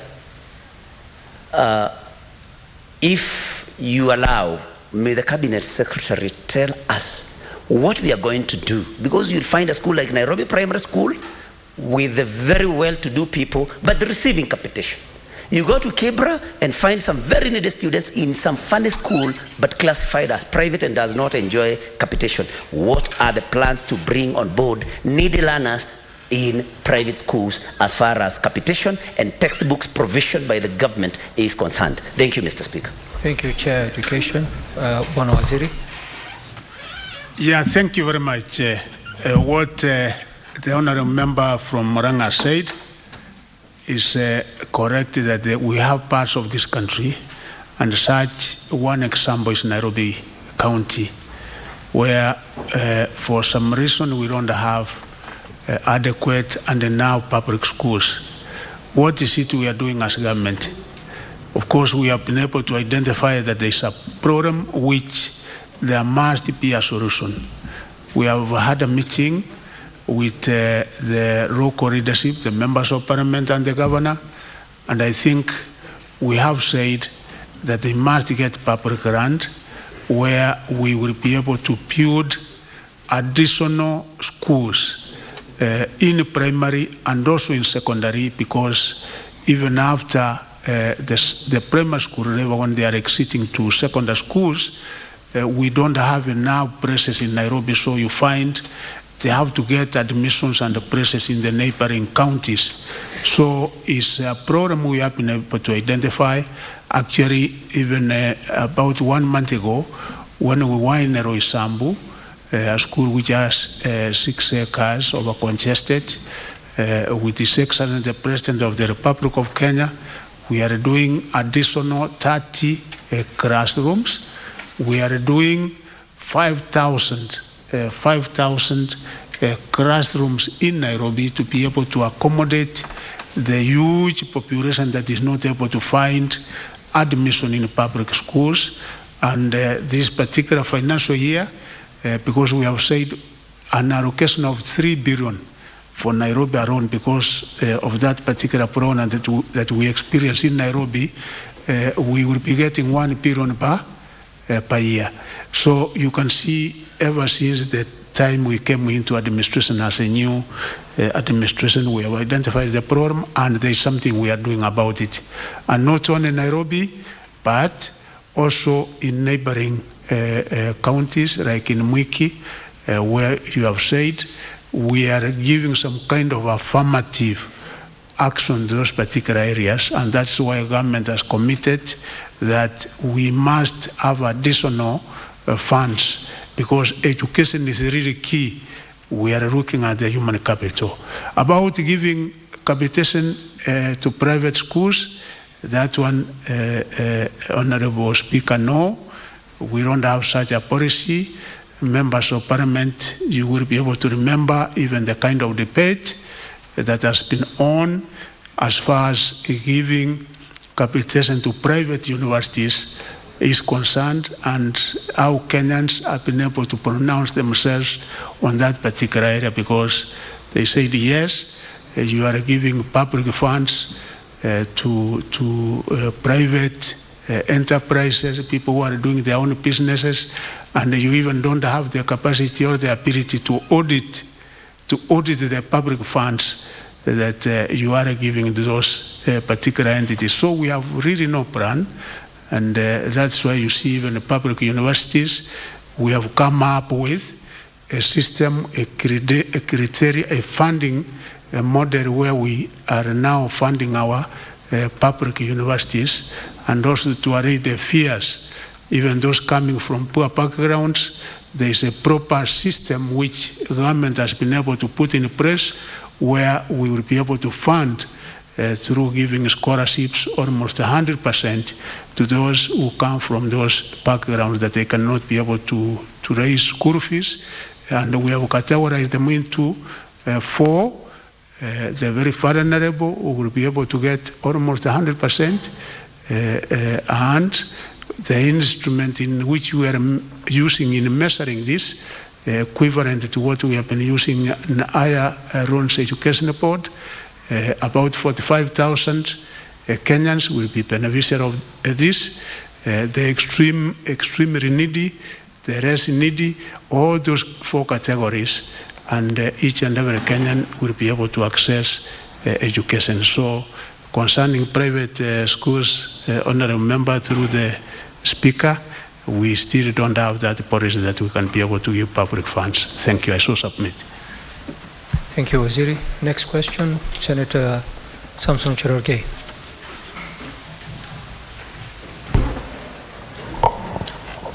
Mr. Speaker, sir, question number 039, Part A.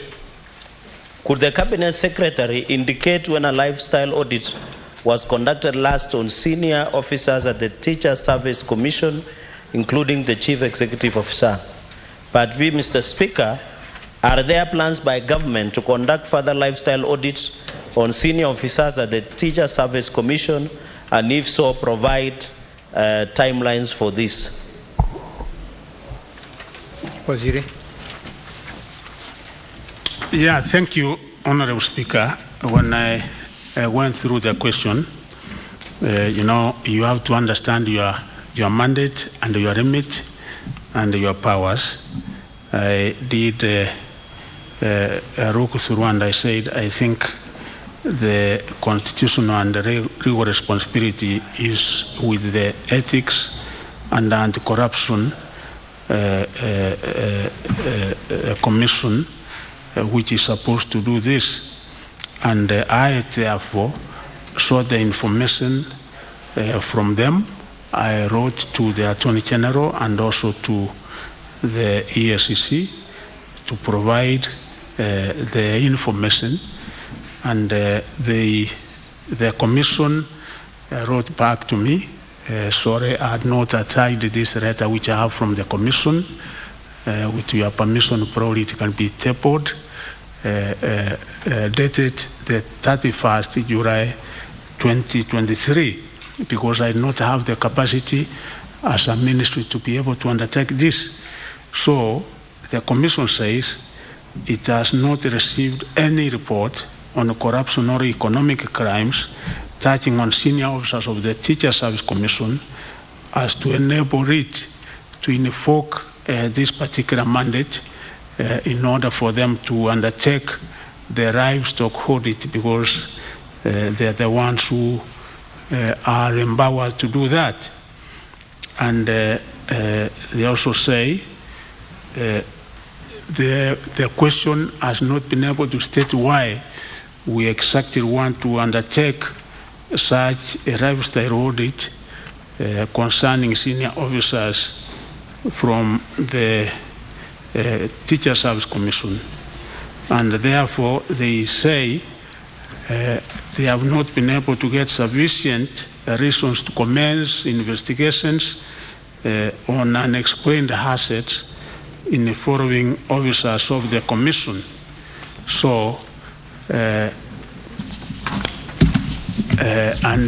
I said, as a ministry, if you look at our mandate, if you look at the law, is something that we don't have the capacity to be able to do. So that is the answer from the body which is mandated to do that. The second part, I think that is that answers the question, and I so submit. And in case the letter is required for record, I can be able to have it submitted, Honorable Speaker. So, Waziri, I think you would have to submit the letter so that it is tabled on the floor of the House. Thank you. Yes, Senator Cherargei. Mr. Speaker, I will, because in the interest of time, I will need your guidance on question number 40, maybe later, if I can request that question to be deferred to a later date, or we take written submission, because my interest is on this one. Finally, because I have only one supplementary question. The CS has indicated that they don't have this information. Mr. Speaker, I will also need your ruling that if the CS are an independent commission, can the TAC itself, one, appear before the House, since the veil or the veil that the CS has been hiding is that TAC is an independent commission. Number one, I will need your ruling. Number two, we are not, Mr. Speaker, when you look at Part 4 of the Regulations of Anti-Corruption Act and Economic Crimes Act, it provides on the issue of wealth declaration. I didn't know you must do wealth declaration because investigations are ongoing, number one. Number two, Mr. Speaker, when you look at Standing Order number 51C 6B of the Senate Standing Orders, it says the Cabinet Secretary shall answer the question. It does not say may. So the Cabinet Secretary did not answer. So he has violated Standing Order number 51C 6B. Number four, Mr. Speaker, so that Section 4 and 5 of the Access to Information Act number 31 of 2016 is very clear. On the disclosure of information is Section 5. Section 6 provide limitation of non-disclosure of information under Information and Access Act based on national security. I didn't know the wealth declaration of senior TSC official and CEO is a threat to national security, and therefore should have met ratio of section number 6 of the Information and Access Act, Mr. Speaker. And Article number 35, Mr. Speaker, in conclusion, every citizen under Article number 35, and my learned senior Senator Sige is here, will confirm, and senior counsel, not senior learned friend Senator Cheptumo, who was the chair emeritus of JLAC, is very clear under Article 35, access to information is a basic right. What we are requiring from the TSC and the CEO, Mr. Speaker, is not a threat to national security. We are requesting it under Article 35 on access to information. Unless the CS will tell us that there is a threat to national security, Mr. Speaker, and mind you, Mr. Speaker, the CEO in office, as of a short retirement age, she turned 60 on 11 May 2023. But we are in July, yet TSC has not gotten a CEO, Mr. Speaker, therefore violating the letter written by CS Chuma on 23rd February 2023. Mr. Speaker, would I be in order, understanding number one, the CS has not responded, would I be in order to request you, Mr. Speaker, would I be in order to request that this question you give a considered ruling on the two aspects, the TSC to appear before the House because they are independent, and number two, our right to access to information, because we are doing it on behalf of Kenyans, Mr. Speaker. And this same commission is facing lethargy of court cases because of their ability and their competence in serving the teachers in this republic, Mr. Speaker. Therefore, I say this answer by the CS, I am not satisfied. I cannot even give to my PP1 child such a response. Mr. Speaker, I submit respectfully. Thank you, Senator Cherargei. I understand that you're not satisfied with the question, but as far as the Minister of Education is concerned, the question is answered, and he has tabled the copies of his letters to EACC. And I think as far as the Chair is concerned, that the question is answered. So at this point, I will take another supplementary question from Senator Esther Anyeni. Thank you, Mr. Speaker, for granting me this opportunity. I've been waiting the whole morning. First, I want to commend the ministry for taking up the initiative to pay the teachers and examiners who are marking the 2022 Kenya National Examination Council. Yes, because I rose on a statement on 4th May to seek on why those examiners had not been paid. So secondly, I also want to direct this question to the Cabinet Secretary on the measures that NEC is undertaking to address the differences in payment made to teachers who mark KCSE exams based on subjects, or rather, maybe the Cabinet Secretary needs to bring this house by informing them whether it's a criteria that teachers who are marking different subjects be paid differently. Thank you, Mr. Speaker.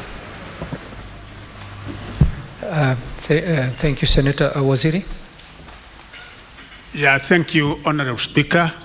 One is that we have now paid all our examiners countrywide.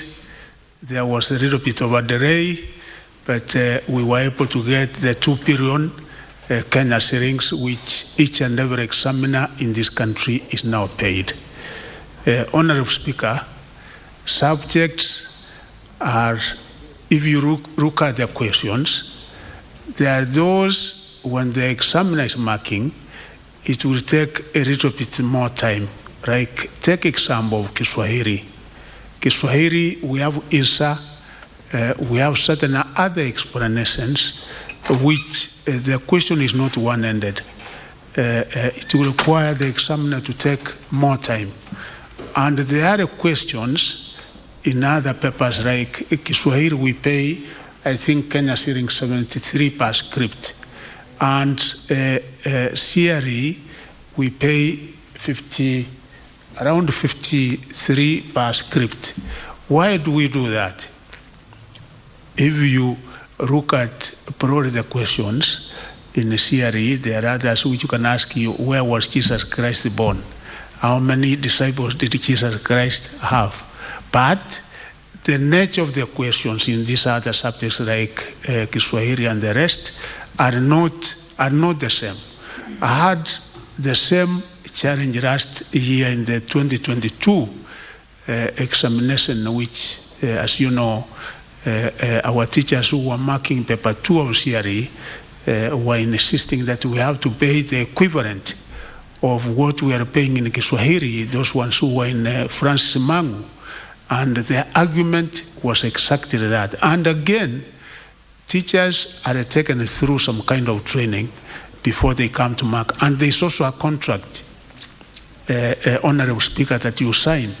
And in that particular contract, it makes it very clear that yes, if you are a biology, if you are a mathematics, if you are a geography teacher, if you are a CRE teacher, the amount that you are going to be paid in this is this much. It's actually contractual. But I agree that apart from one subject, we are working on a package for our examiners because they require better terms.